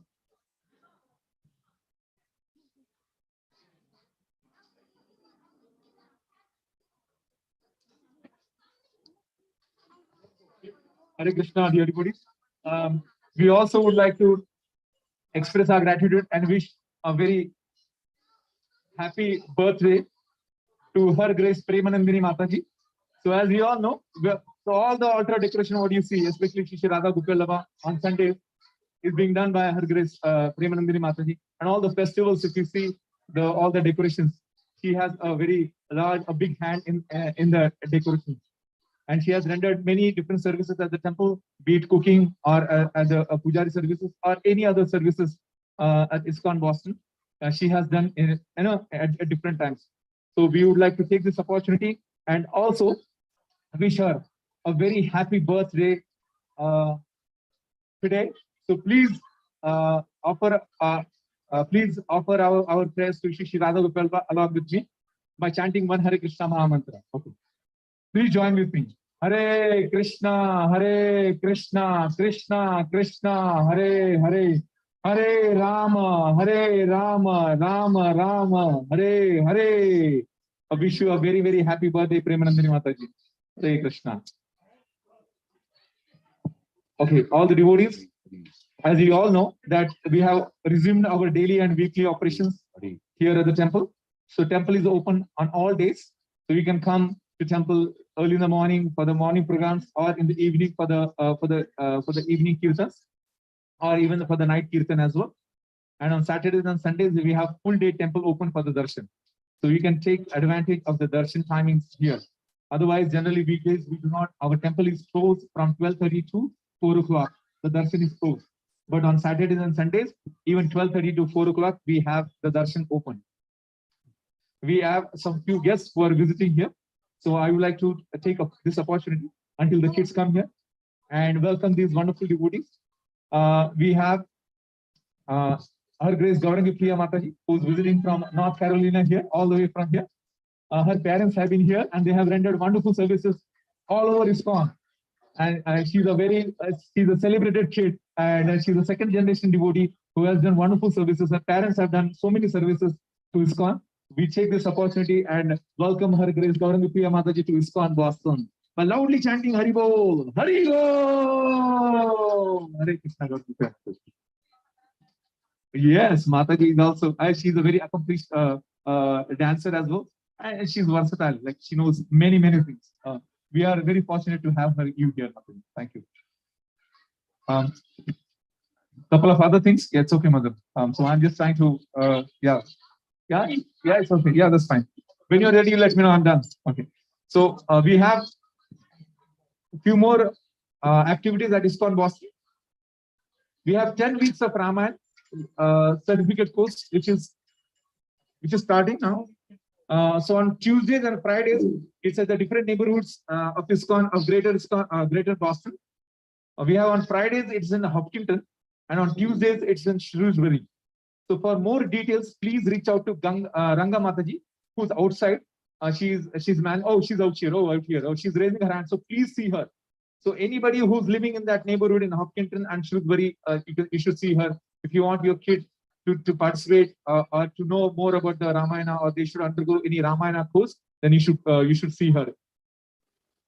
We also have kids for the kids, the various books at the front desk. So please see, there are many books we have for the kids, especially on Ramayana, because today is a Ram Navami festival. So if you would like to purchase some books, so then you should go to the lobby and grab some books. Yeah. We also would like to welcome one more devotee who's visiting here. I believe it's the second time, but unfortunately we could not see him when he came here for the first time. So we at ISKCON Boston welcome this devotee, Anurag Bajpayee, and his entire family. I don't know where he is. He's around. Anurag Bajpayee. Hare Krishna, Anurag Bajpayee. Okay, so we don't see him here. Yeah. Okay, so Anurag Bajpayee, we would like to welcome you here along with your entire family at ISKCON Boston. And today's feast is being sponsored by Shantanu Sharma and his family. We have Shantanu Sharma here. Hare Krishna, Shantanu Sharma ji. Okay. And also today's feast is also sponsored by Navin Goyal Prabhu. Navin Goyal Prabhu. Hare Krishna. Okay. And Gauri Sakhi Mataji. So in our traditional way, let us express our gratitude to all these devotees by offering our prayers to Shri Radha Gopalava. So let us join in offering our prayers to Shri Radha Gopalava by chanting one Hare Krishna Maha Mantra. Hare Krishna, Krishna Krishna, Hare Hare, Hare Rama, Rama Rama, Hare Hare, Hari Bol, Hare Krishna.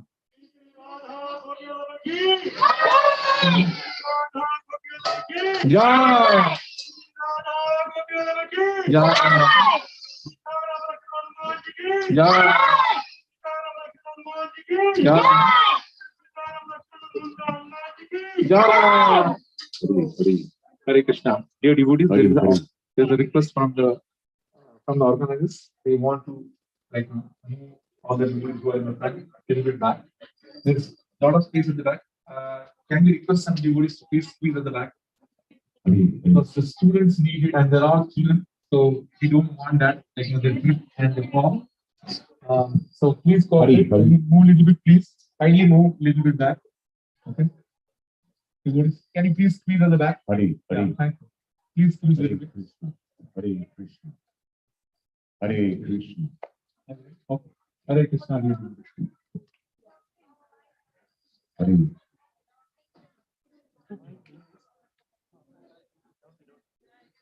The darshan is the darshan.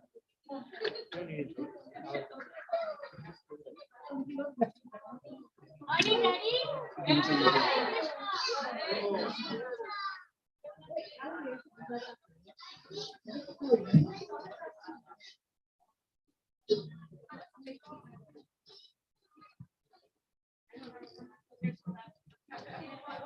So their live is required. No? Can I keep up silent? Thank you very much.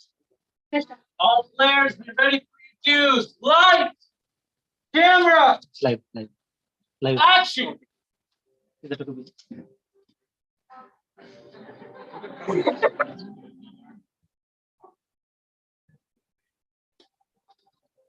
Mariana Purushottam, Lord Ram, the one who gives pleasure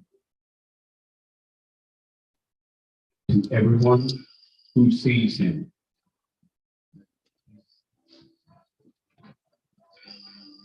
The ideal king, the ideal son, the ideal husband, ideal father, ideal brother.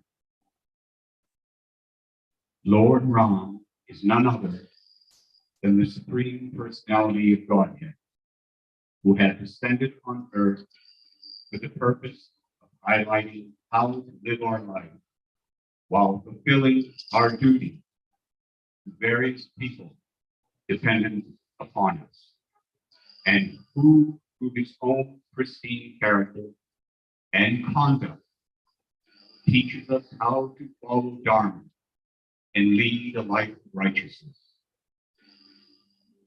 Ramayana means the journey of Lord Ram and details the story of Lord Ram's pastime. The origin of this poem is based on the question that sage Valmiki asked his guru, Narada Muni. Among the men in this world, who is the one crowned with every excellent quality?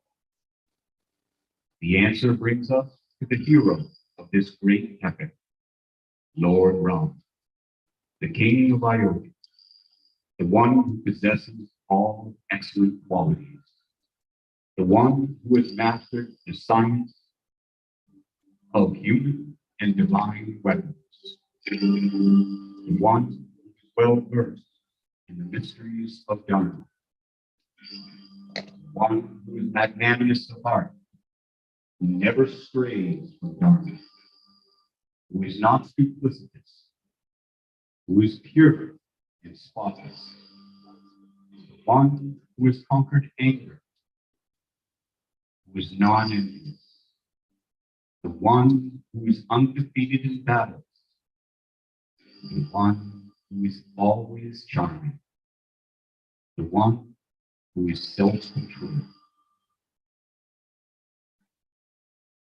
Once upon a time, in the glorious Suryavanshi dynasty of Ishvaku, Dasarath Maharaj, the emperor of the world, ruled from the kingdom of Ayodhya. He was most unhappy because he did not have a son who could continue his lineage and manage the affairs of the world after him. He did the Putra Kamashti Yagya to obtain a son and got 4 sons between 3 of his principal queens. Lord Ram was born to Queen Kashavata. Second son was Bharat, born to Queen Sakini. And the twins, Lakshman and Shatrughan, were born to Queen Sumitra.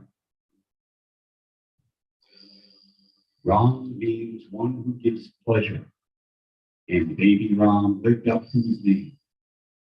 Though it was the Supreme Lord himself, born as Ram, his parents only thought of him as their loving, sweet, obedient child.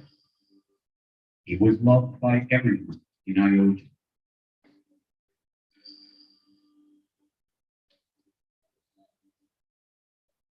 Later, Lord Ram married Sita, the princess of Mithila and daughter of great Maharaj Janak.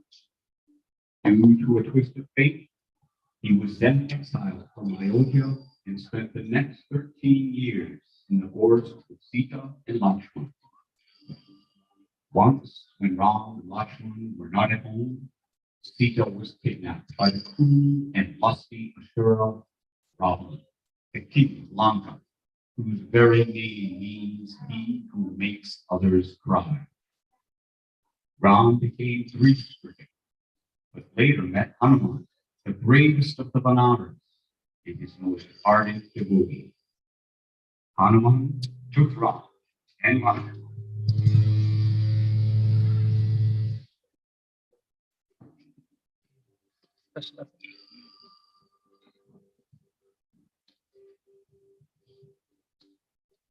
That was Hanuman's roar.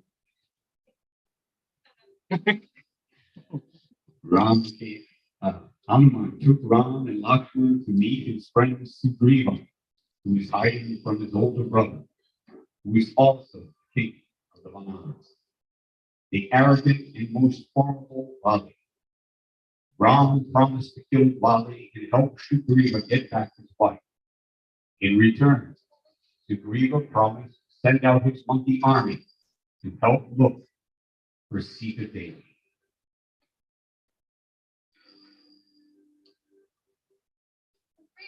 It seems you've lost your senses. In spite of knowing how powerful I am, you've come to fight me? Folly, I did not fear you. Fight with your hands and not just your mouth. Why did you become a coward? Come fight me. Ah! Father, I wish you had listened to Mother and all pushed out to fight without you. What would we do without you? Oh, Ram, I thought you were righteous and devoted to Dharma. I was not fighting with you. Why would you shoot me from behind? You're accusing me of immorality without understanding the importance of Dharma. As the servant of King Bharat, I am member of the royal Kshatriya caste. It is my duty to protect the virtuous and punish the unrighteous. You, O Maki, have grievously wronged your faithful younger brother Sugriva. You attacked him, you insulted him, you exiled him, and even threatened to take his very own life. You even took up his wife who was your wife. And you said this is the life? You are an aggressor, and after that, and deserve to be punished like this. If a king does not punish a sinner, then he himself becomes sinful. Also, it is an accepted Kshatriya practice that a hunter can kill an animal without necessarily confronting it. Oh, Bobby, if you still feel that I've wronged you, I can give you back your life right now. My dear Lord, what I've been truly proud of my strength and enforcing my sins. Lives I'll get many, only the rare will get death at your Lord's hands. I seek to only bow to your presence. My dear brother, please forgive my sins. Please accept the kingdom from me and take care of my son from me. He shall remain free.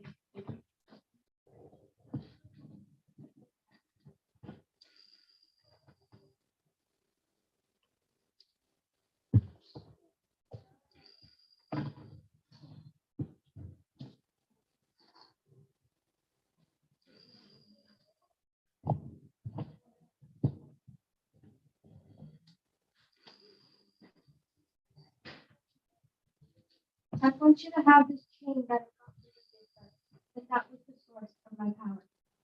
Dear Unlit, don't bear any hatred towards Sugriva or Ram, because they haven't killed me. It's my own bad deeds that have caused my death. Yes, Father. I will give all respect and allegiance to Uncle Sigrid. And as for Ram, he prefers with his hands, so how can I be angry at him? I will be his faithful servant. My innocence has been proven to my mother well. My wife has been returned to me, and my honor has been restored. That is all I wanted. And yet, even though my desires have been fulfilled and I have been vindicated, I am full of grief. I do not want any kingdom, and I do not want to live without my brother. This world moves under the direction of eternal time, and every living entity that is born has to die. Do not lament for which is inevitable. After performing the funeral rites of your brother Bobby, you should get coronated as the king, so that your kingdom is protected under a king.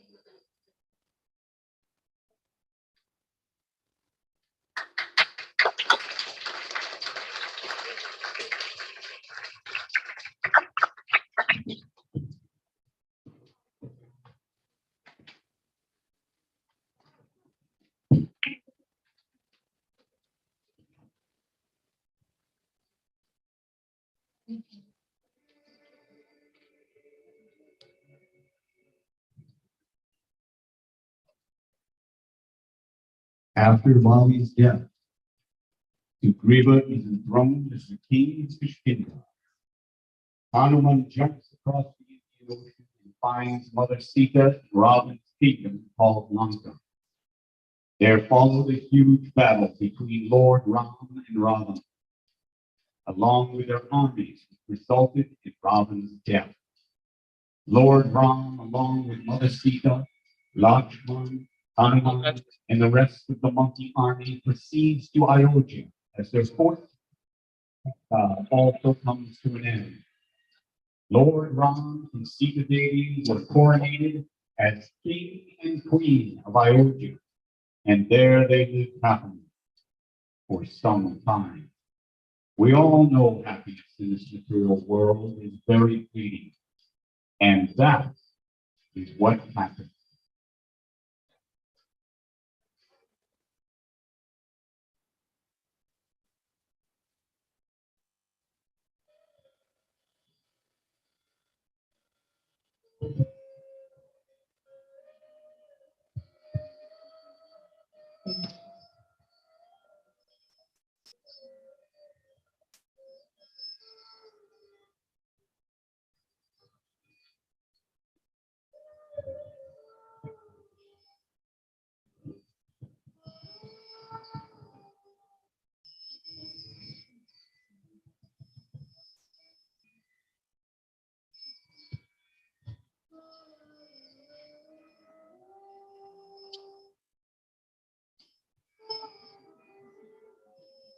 God, go call Lakshman.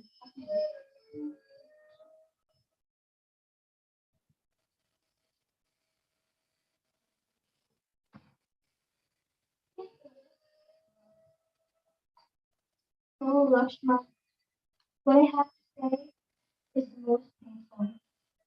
I have just heard that the citizens of Yodhya have condemned me for accepting Sita after kidnapping by Ram. I know my beloved Sita is the epitome of purity and chastity. She did not think of anyone but me, even in her dreams. But I also know how sad it was and what harsh words you used against me. That is why, toward this very situation, I have Sita go to the Agni Pariksha in the presence of the demigod. Agni did himself appear and testified to it. And my Sita underwent the ordeal willingly, so that no one has aspersions on me because of her. But now look, which dare to Mother Sita? She's without any blame. I will punish the immediately so that no one sees her again. No, Lakshman.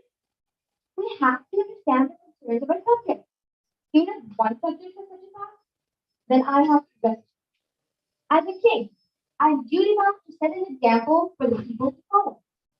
If I act in any manner that even perceived as being attached to my wife, then our people too will imbibe such values, and this will be a hindrance to their spiritual progress. Also, if I don't address this issue, then future kings may also disregard the will of their subjects if it's inconvenient for them. So what should I do, dear subject? I have thought about this from all angles, and the only path that presents itself breaks my heart. Even death pales in comparison. Just the other day, Sita mentioned her wish to visit the hermitages of the rishis along the banks of the river Ganga. Lakshman, I have no other option but to send Sita away into the forest. She will be sheltered from the most exalted of the rishis who reside here. What are you saying? Sandra and Mother Sita? What is her fault in all this? Sita's fault is to blame with her. Hope she understands how to do this and forgives me. Lakshman, against my heartfelt wish, I have to put my rights above my belief. If I act in any manner that is perceived as self-centered, will bring infamy to our dynasty. So Lakshman, tomorrow you must take Sita on the shore of the Hermitage and to leave with her. Oh, what burden has been placed on her shoulders? How can I ever face Mother Sita, knowing that to separate her from Lord Ram?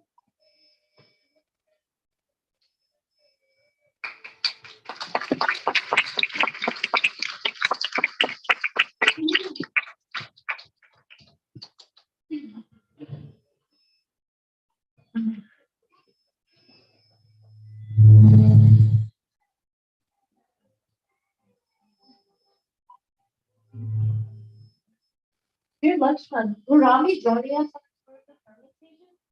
My mind feels uneasy, and suddenly I feel very weak. I hope Ram is all right, and I pray to God to offer protection. Alas, alas, oh cruel destiny, why have I been entrusted such a despicable task? It would have been better that I died rather than execute this order. Oh, Lakshman, what is the matter? What troubles you? Dear mother, Ram heard that there were rumors in the kingdom accusing him of accepting his back after his stay in Lanka. This is deeply impacting him because he knows that you are false, and yet he's forced to give you up given his duty as a king to his subjects. He's asked me to leave him affairs in the affairs of Rishi. What? Has this life been awarded to me only for suffering? I must have committed a great sin in the past to deserve such a fate. I faithfully followed my husband into exile with a smile, and now I've been cast off. How will I survive here alone? What will I tell the rishis about why I've been abandoned? Oh, Lakshman, I don't blame you. I know you're just simply following orders. Please go back to Yoga and tell Ram I accept his decision. I don't want any fingers to be pointed at him because of me.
for his parents. Then why has my son died? It must be Ram's fault because the shouts say under the unrighteous rule of the impious and unreasoned monarch, the subjects too shall suffer. Undoubtedly the king is at fault and my son is dying for the result. I and his mother too shall die of grief. Audience day, voices at you. Christ is my kingdom. I'm attended distress that none boy died before it was his time. Heaven and anything cost is kindly enacting me. Many blessings, dear king, let me explain. Formerly, in the Satya Yuga, Brahmins alone practiced tapasya. In that age, men died prematurely and all were blind. In the Treta Yuga, Brahmins and warriors were allowed to practice tapasya. In the Dwapar Yuga, as when truth and evil increased, dharma in the form of tapasya was done by Brahmins, warriors, and Vaishyas, but the Shudras were not permitted to undertake it during that time. It is only in the Kalya Yuga that all four varnas could practice the tapasya, including the Shudras. At this time in your empire, a rigid penance was being undertaken by a Shudra, and this is caused by child's death. You should go and investigate the happenings of your kingdom and put on a dharma, so dharma may flourish and the child be revived. I will go into the question. I think Also, have the body of the child be placed in a jar of oil medicine. The body of the child must not dissolve or decay. as you say.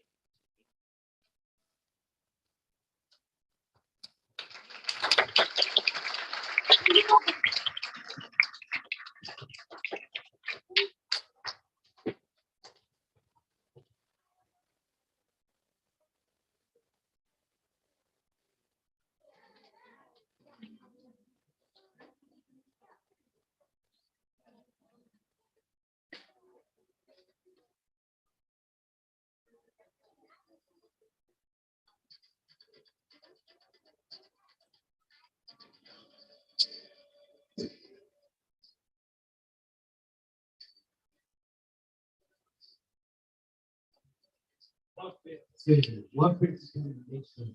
I'm wrong, the son of Krishna. Who are you and what is the purpose of the question? Is it heaven some other object? You need to make it for you. Okay, I am a Shudra and my name is Shakka. I am performing penance in order to find the status of the Buddha's body. I wish to take this master wish.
Cut. Okay, y'all, you did a very good job, and I'm for our audience like it too. There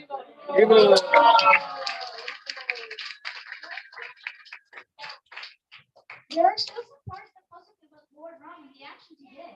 I thought there would be some questions, so I've invited a friend of mine who is a practicing devotee of the Lord and has some knowledge in the scriptures to help us answer these questions. This is my friend, and you can address her as Mother. Let's discuss.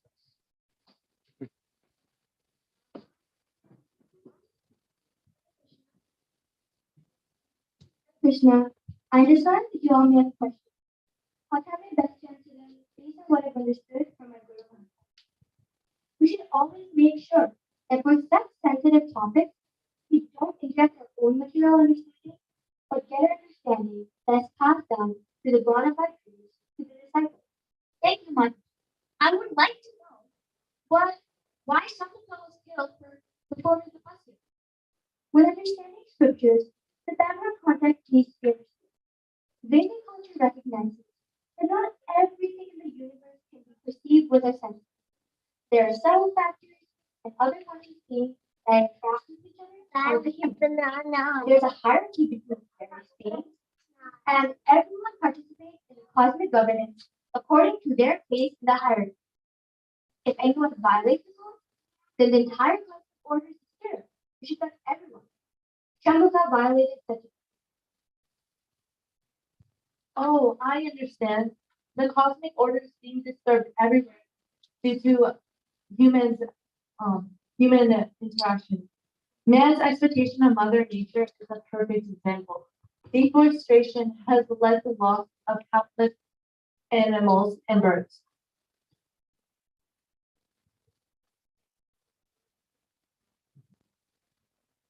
So what led to Shambhala bridge? Our mind is in place with Veda and in different social orders where following terms was most important. In this Vedic culture, everyone's progress is in a hierarchy, and Yajna, Tapa, and Das were restricted in access, only the Brahmins and Kshatriyas, because the material power they got could have been received. That is what Shambhala. First, he did not follow Shastra, and even though he was not a Brahmin or Kshatriya, he did tapasya in order to go to Devi. Second, not only that, his tapasya was to go to Devi in his human body, which is also against natural law and Shastra. Third, it has been mentioned in Sri Madhvacharya's book, the Tathparya. The Shambhala wanted to go to Devi to become Shiva, so he could enjoy the company of Mother Parvati. This type of position for which one has no qualification or adhikar is a big. As a protector of Dharma and being the king of the world, Lord Ram had to go. Okay, so why were Shudras not allowed to do Yajna, Tapa, and Daನ? How could they progress ahead? Have you all heard of the Varnashram? Yes, I have learned that the human society is divided into 4 occupational groups, or Varnas. The Brahmanas, who are the thinkers and the teachers, the Kshatriyas, who are the governors and protectors, the Vaishyas, who are the producers and traders, and the Shudras, the workers that support the other Varnas. In fact, in the Bhagavad Gita, Lord Krishna states that all the Varnas come from him, and each person is naturally inclined to a Varna, depending on guna, like Sattva, or Tamas, and his karma. Yes, this time in which the guna and karma define the Varna is called the Daiva Varnashama Dharma, or the divinely established system. Yes, all the Varnas are equally important for the running of good society, but each Varna has different rights and responsibilities associated with it. In the Treta Yuga, one such right is given to the Brahmins and Kshatriyas, with the qualification to do Yajna, Tapa, and Daನ, whose results were to benefit the entire society. For we have the example of Prithu Maharaj, who did the Ashtamveda Yajna, so his whole kingdom could benefit. So in response to your question, the Shudras could spiritually progress by keeping this restriction in mind and doing the duties properly, or by directly doing their devotional service to Krishna. We also have the example of Dasi, who in a previous birth was born in a Shudra family and was the son of a maidservant. But after having served some great saints of devotion, he took his first step towards the marriage today, who could travel the world as a great devotee of Lord Vishnu. However, we can see in modern times that this system has been perverted, and people are defined and judged by the caste they are born into. rather than their guna. It is such a huge barrier to the progress of humans and is not at all sanctioned by the Shastras, but spread by ignorant people and pseudo gurus. So Lord Ram did not believe in the caste system? No, Lord Ram most certainly did not believe in this caste system because there was no such system in existence at the time. Lord Ram is known as the Bhakta Vatsala, meaning loving towards his devotees, right? And so one of Lord Ram's good friends was Duha, who was the king of the Nishalas, a tribe that is considered outside of the normal Varnashram setup. We've also known of Shabari, a tribal woman who lived in a cottage by the Pampa Lake, waiting for years to get a chance to serve Lord Ram. When Lord Ram and Lakshmi finally arrived at her cottage, she served them bean berries, which Lord Ram lovingly accepted since he was the only one who saw the true devotion in her heart. That is so nice to hear. But I thought austerity or tapasya is good. What is wrong with doing tapasya? Not all tapasya is high. The threefold austerity known as BMW, austerity of body, mind, and words, performed only for the sake of the Supreme Lord and not for material benefits, is called austerity in goodness, or sattvic tapasya. Austerity performed out of pride and for the sake of gaining respect, honor, and worship is said to be in the mode of passion or rasic tapasya. Austerity done out of foolishness with self-torture and to destroy others is said to be in the mode of ignorance or tamasic tapasya. Famous examples of such tapasya is done by demons like Ravana and Hiranyakashipu to gain power through self-gratification and harming other beings. Shambhuka's tapasya was the mode of ignorance because he wanted to become Shiva to enjoy the company of Mother Parvati.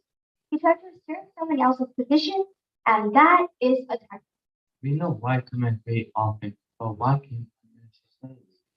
I can answer that. Lord Ram acted as per the rules in the scriptures that were valid in Treta Yuga. In the Vedic scriptures, it was described as if the person was an aggressor with bad intentions. He could be killed by the Kshatriyas without any simple reaction. So if somebody came to kill or to abduct someone's wife or to steal someone's property or to commit an arson, then in all of these cases, they could be killed by the Kshatriyas. Since Kshatriyas were meant to uphold the law, they would not incur any sin for killing them. This is just like today when police may kill or arrest criminals while doing their duty, but yet do not get punished by law for doing so. The Kshatriyas were like the policemen. However, you can see the pure consciousness of Lord Ram here. He's not saying, I am God. He's saying, I'm serving on behalf of my younger brother, Bharat, who is the king. Vali accepts this system. Ultimately, Vali is not evil. He has just become arrogant. So actually, Lord Ram's words and Lord Ram's arrows purified him and brought forth natural devotion. What I don't understand is why did Lord Ram send Sita with the forest? Was he so conscious of his reputation? Look, if Lord Ram was overly concerned about his reputation or appearances, he would have remarried. As a king, he is expected to do yajnas for the benefit of the kingdom, and a wife was required for it. When these sages pointed out this necessary requirement, Lord Ram refused to remarry. Instead, he had a golden image of Sita placed beside him during these yajnas, and by doing this, he showed that he still believed about in Sita's purity. And by accepting this image, the sages also proved that they still believe in Sita's purity. If Ram considers Sita pure, why would he abandon her? We need to see the actions of the characters in epics in accordance to the culture and values of that time. The Ramayana depicts a basic culture, which is deeply spiritual and considers all relationships and all positions as opportunities to serve God and his children. To resolve an ethical crisis, one needs profound wisdom to recognize the higher moral principle and harmonize the lower moral principle accordingly. Ram's dilemma was ethical, because his dharma as a king conflicted with his dharma as a husband. As an ideal husband, he was duty bound to protect his wife. But as an ideal king, he was duty bound to teach by example to citizens the path to spiritual advance. Yeah, so Ram himself has no doubt about Sita's purity. In fact, after the fall of Ravan, Ram and Sita go through the Agni Pariksha to prove her purity. Once she passed through the Pariksha, the demigods led by Brahman certified her spotless character. But when despite all this, people were still questioning Sita's purity. Ram told that nothing would ever convince them. If he neglected the concern and continued to live with Sita, he would appear attached to her. And people used this alleged attachment to rationalize their own attachment to the thing. If he silenced such people, he would seem arrogant and self-centered. Hence, Ram was forced to put this secret duty ahead and sent Sita to the forest. But he did not abandon her without any support or resources. What is the difference between an ethical and moral problem? I have read that a moral dilemma consists of two choices, one moral and one moral, immoral. One ethical dilemma consists of two choices, both moral. So a thief is faced a moral dilemma, or whether to steal or not steal. While in this case, the Ram was faced with an ethical dilemma from choosing between his duty as a king and husband. Why did Ram have to make such a heavy choice? He was the king. He couldn't make him he wanted. That's exactly why he had to do this. A king is a person with the most impressive power, opulence, and wealth.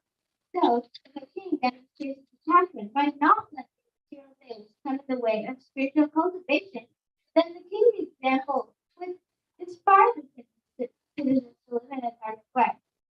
So it was important it was important for the king to demonstrate to the citizens that worldly attachments could not sway them from spiritual dharma.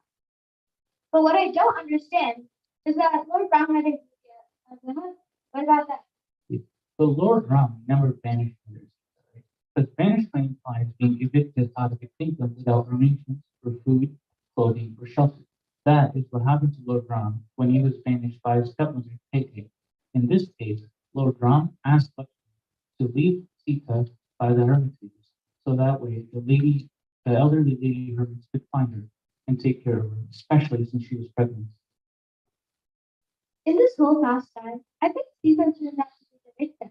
Why were women shown so weak? Oh no, dear, that is such a huge misunderstanding.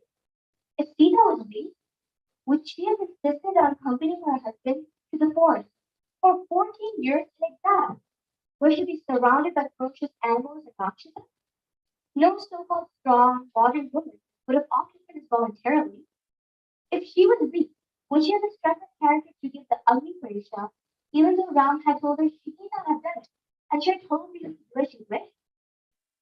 If she was weak, would she be able to raise two amazing children without complaining of being the victim of a judgmental husband? She did not do that. In fact, she grew her children in art of warfare, politics, shastra, music, and inculcated them. Yes, we learned that strength not only means fighting for our rights all the time, but also accepting our responsibility and good and bad circumstances that come in our life. Strength means sacrifice, if required, of our most cherished relationships and possessions. And Caesar did that time and again. Of course, when she was far under Bron's position, she was devastated. But Caesar soon regained her composure, understood her Lord's heart, and gracefully accepted her part in the sacrifice. So why is it Caesar that only has to sacrifice? There is always a woman that sacrifices. That doesn't sound fair. Do you think God did not love Sita? Their love is as much as an epic love as that between God and Krishna. When Ram first saw Sita missing, he went flying all over the forest, asking the forest animals, birds, trees, creatures, they see the of Sita. He crossed the entire ocean and fought with the biggest terrorist of his day, Ravana, to get his wife. He never remarried despite his intense pressure. And after Sita left, Ram too is said to have lived in an austere way, even though he was surrounded by a flood. So you have to understand it was as much of a sacrifice for him as it was for her. Ram fell in love with his wife, and even though he was the only option he had, he was always in guilt and grief over it. So, in this incident, both Ram and Sita gave the supreme step. I think everyone needs to understand that the Ramayana demonstrates what is the right thing to do under difficult circumstances. Yes, in fact, the entire Ramayana is permeated with the spirit of right beyond right. With Sita's curious question, the right path leads into correct the narrative of life. But the path of right beyond right calls for sacrifice. This included sacrifice of taking peace in the separation of Ram and Sita. The rule is wrong of demanding what's right, but of sacrificing one's right for a higher. The spirit of sacrifice is illustrated by Lakshmana's way accompanied by the force, leaving behind his beautiful newly married wife. Once he demonstrated the spirit of sacrifice, he did not become king, but he did not do that. He discharged the responsibilities of the ruler, but never sat on the throne and placed thumbs standards on the throne. And when he discovers him the last time, he lived in the causes of the bigger good. In fact, I put a story that explains why Raman took the scepter. Long ago, when the great dust around the living body, the Rakshasas prepared protection by building ways for the captive. The Devas were to visual himself, and then Kathy did not handle the Rakshasas him. He had to use a Sadesh Chakra. When Brigu came to know about this, he cursed Vishnu that when he was take birth in the material world, he would also suffer from separation of his wife. Of course, Ram as a supreme being is not subject to anyone's curse, but he accepted it out of deference to state and for the purpose of knowing contact. Besides all this, the Gaudiya Vaishnav tradition explains that as an eternal, spiritual vessel, the separation of the divine couple is simply Brahma, means devotion and separation. Separation intensifies the devotee's remembrance of the Lord. Externally, such separation is painful, but internally, it is the height of spiritual excellence. Separation does to love what wind does to fire. Its strength is more and more. When separated from one another, Ram, as he says, fired intense love, burned even burn, and ignited more devotion towards each other. However, it seems like this epic promotes injustice to women. That bothers me. Look, the Lord is too great to be reduced to a stereotype based on mundane characterization of one.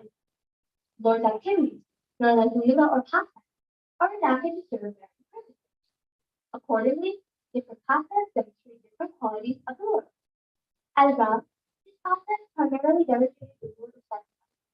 Its specific details aren't meant to be copied, as is evident from Ram's conduct in other situations.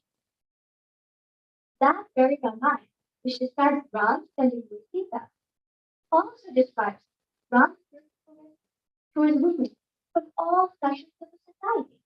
I know what sage Gotama's wife Athulya was turned stone because of a curse. Ram did not judge her, and just his touch was himself unmet curse. Also, Shabri was treated as an outcast because of her birth, but Ram embraced her by accepting the half-eaten berries that she offered with great devotion.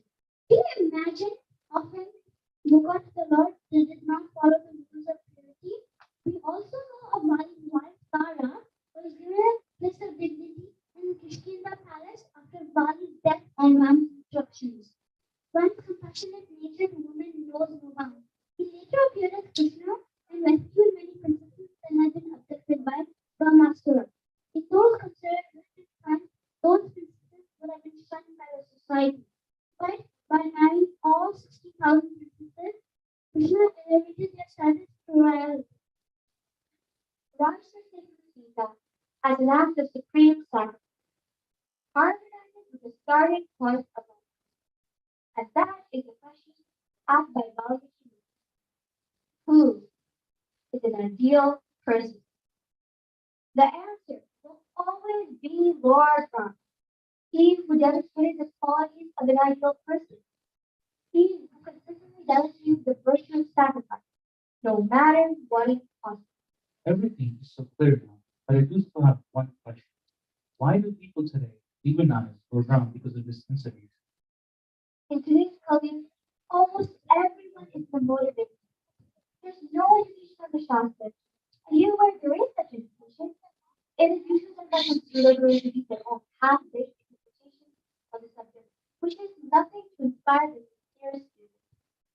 And most of the people are continuously living a material life of the future, thinking that to be the truth. True knowledge can only be obtained by a teacher who is in a disciplined profession, where knowledge is passed down in its purest form without adding one's own mental speculation. So, I take this opportunity to thank Lord Krishna, who brought me to the association of Srila Prabhupada and all these wonderful devotees, who in turn brought me closer to Krishna. Hare Krishna, Hare Krishna.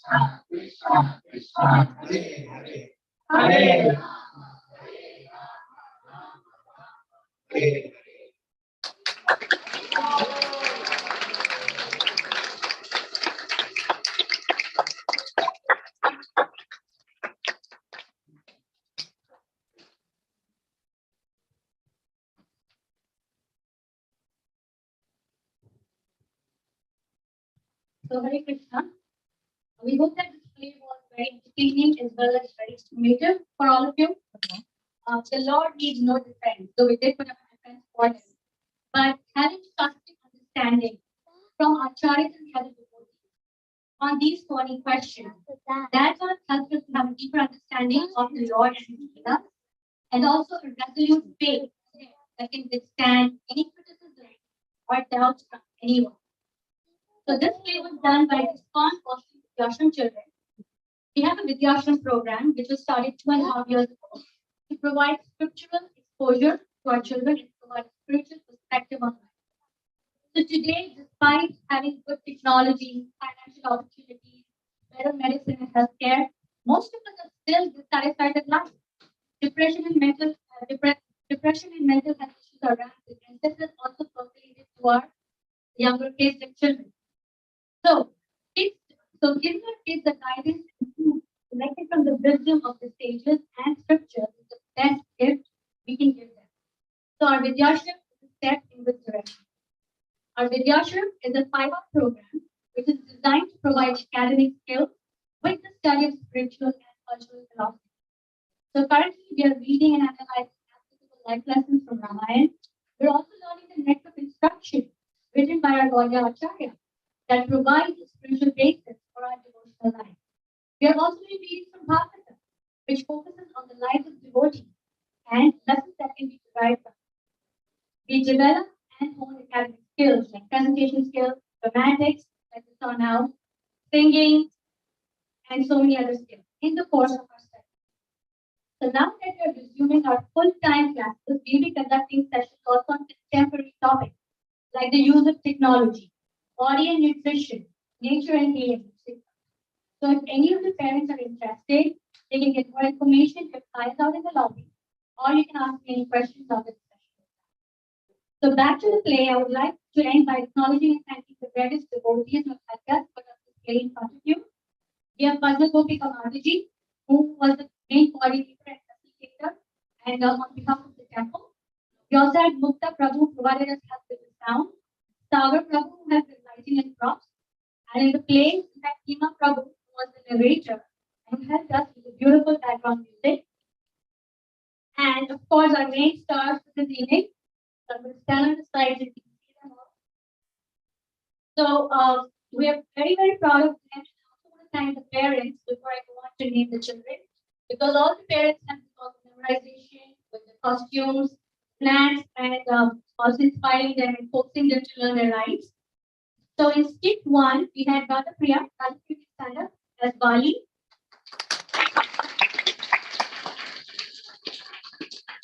Just in the interest of time, I've given all the names and details of the class together. Okay, thank you very much. We've got Pura and Sugriva, we've got Radha and Lord Ram, and we've got Sia and Uncle. Here, this is Sia. You can sit down. In skit 2, we had Mishti as Lord Ram, Vishnu is here. Okay, Vishnu is standing in the audience. He was playing the part. Then we had Ethereal as Lakshman. And we had Tanya as Sita. In skit 3, we had Gopal playing the Brahmin. Gopal, okay. We had Shaurya as Lord Ram.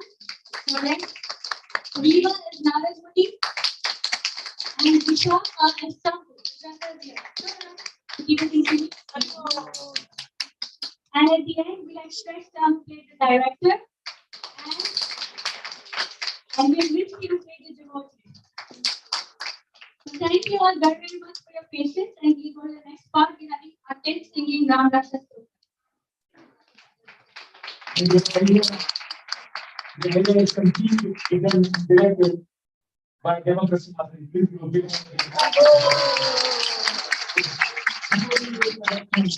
I would like to request all the chiefs to stand here and then you take a picture. Please, all the chiefs who are taking part in this. After, Please stand here. after, Can I get Vishnu? after we'll do after Ram Raksha. After Ram Raksha. Okay, I'm sorry.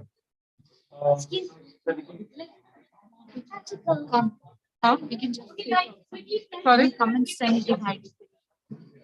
No, you go. Can I take the picture? I'll sing from here. Can you also take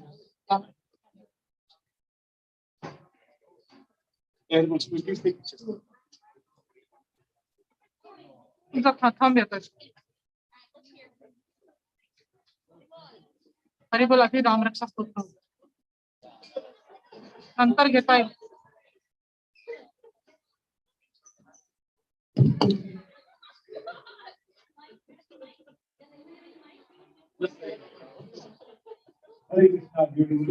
Please do not go. May I request all the people to please only for 5 more minutes and get done. The second part of the kids program is going to be, we're going to do it right now. So please stay for 5 more minutes.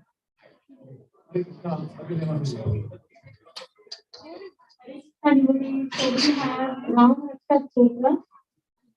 These are practices, and this is for removing selection of Lord Rama and Devi family.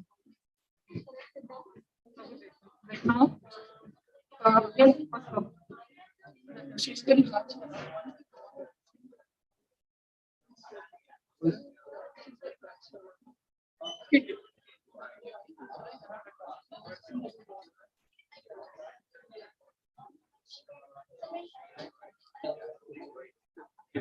Let's say after this.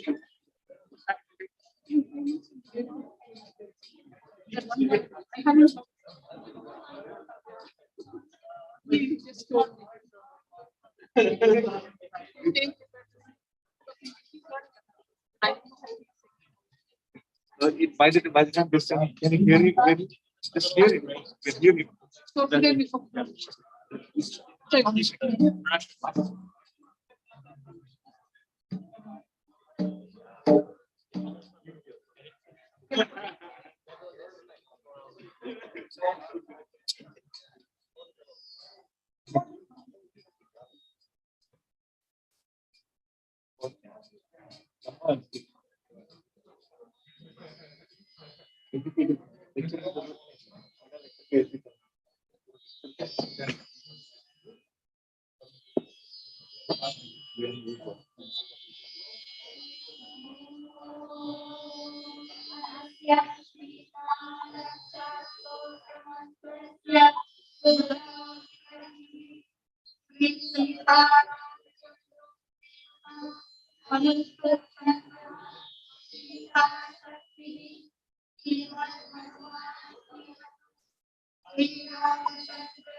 ध्यानं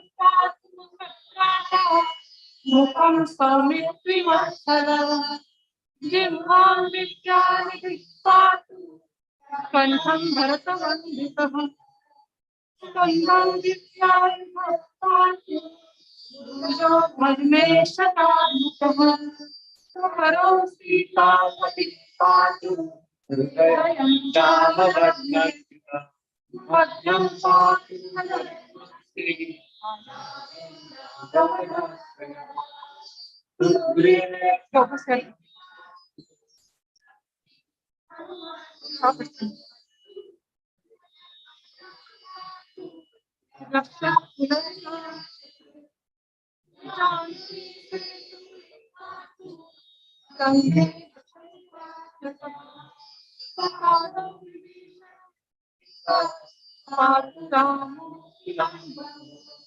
एताम्रां परोपेतां रक्षां सुकृतिपटे करुणाय सुखी बुद्धि विजयी भवे पातालभूतलव्योम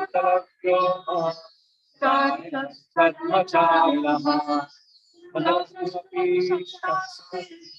रक्षितं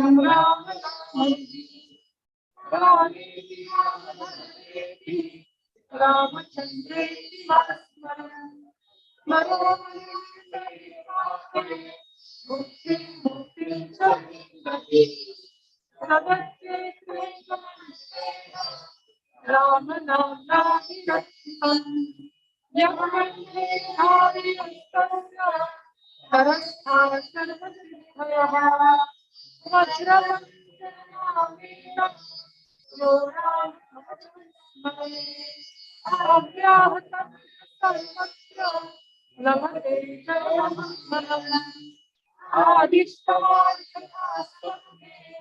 Ram रक्षामि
Ramaya Ramachandraya Ramachandraya Vesase Raghuramaya Nachaya Sitaya Pataye Namaha Rama Rama Rama Rama Rama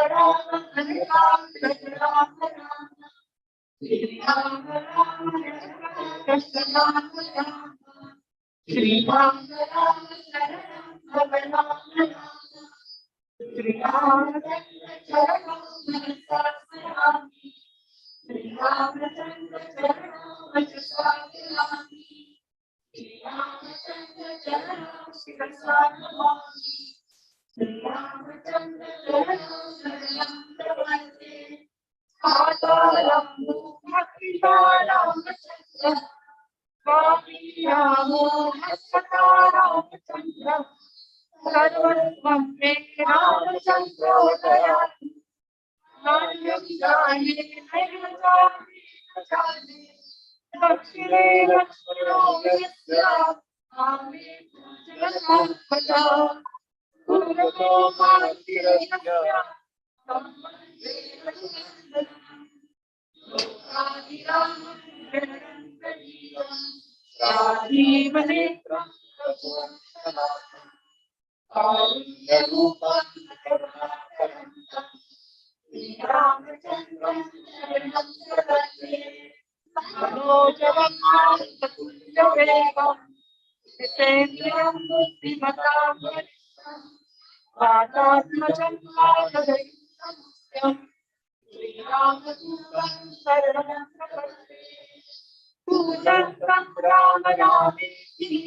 Madhuram Madhuracharam Arunya Kavitashaka Mante Varniyam Aparama Mahestaram Sataram Sarvasamsara Lokadiram Sriram Guru Guru Namaha Sarjanam Gavitaram Sarjanam Supasampadam Sarjanam Yamanupayam Ramarame Sivaranam Ramo Rajam Sada Jayate Ramam Pramekam Bhaje Rame Rayata Vishacharanam Ramaya Tasmai Namaha Ramajaki Parayanam Parakaram Ramasya Dasu Rame Sitayamanam Rama Rama Rame Rame Manogame Sahasranama Tattulya Rama Rama Rama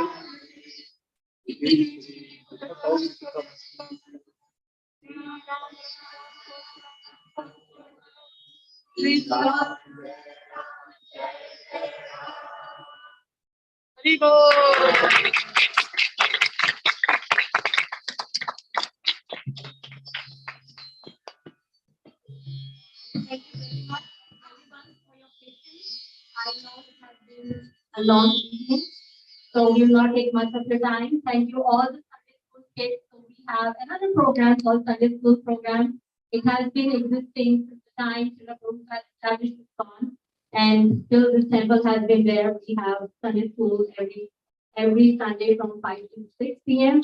All the children above the age of 3 are welcome to join. And if you want to see your child singing, and we will have dramas and puppet shows and other ways of teaching the children as well in the future. Please let me know, and Nima or Kadna Gopika Mataji know about your interest. Thank you very much. Hare Krishna. Hare Krishna, everybody. So we have various children activities going on at the temple and various parts of greater house. So we have one more children program which is going in the outskirts of Boston. So I would like to request the children from that program to sing a song on Lord Rama's pastime.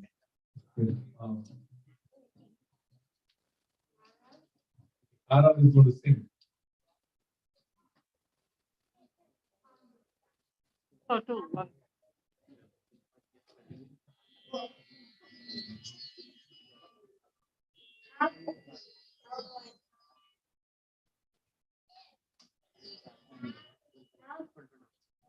can take your.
Thank you all for singing.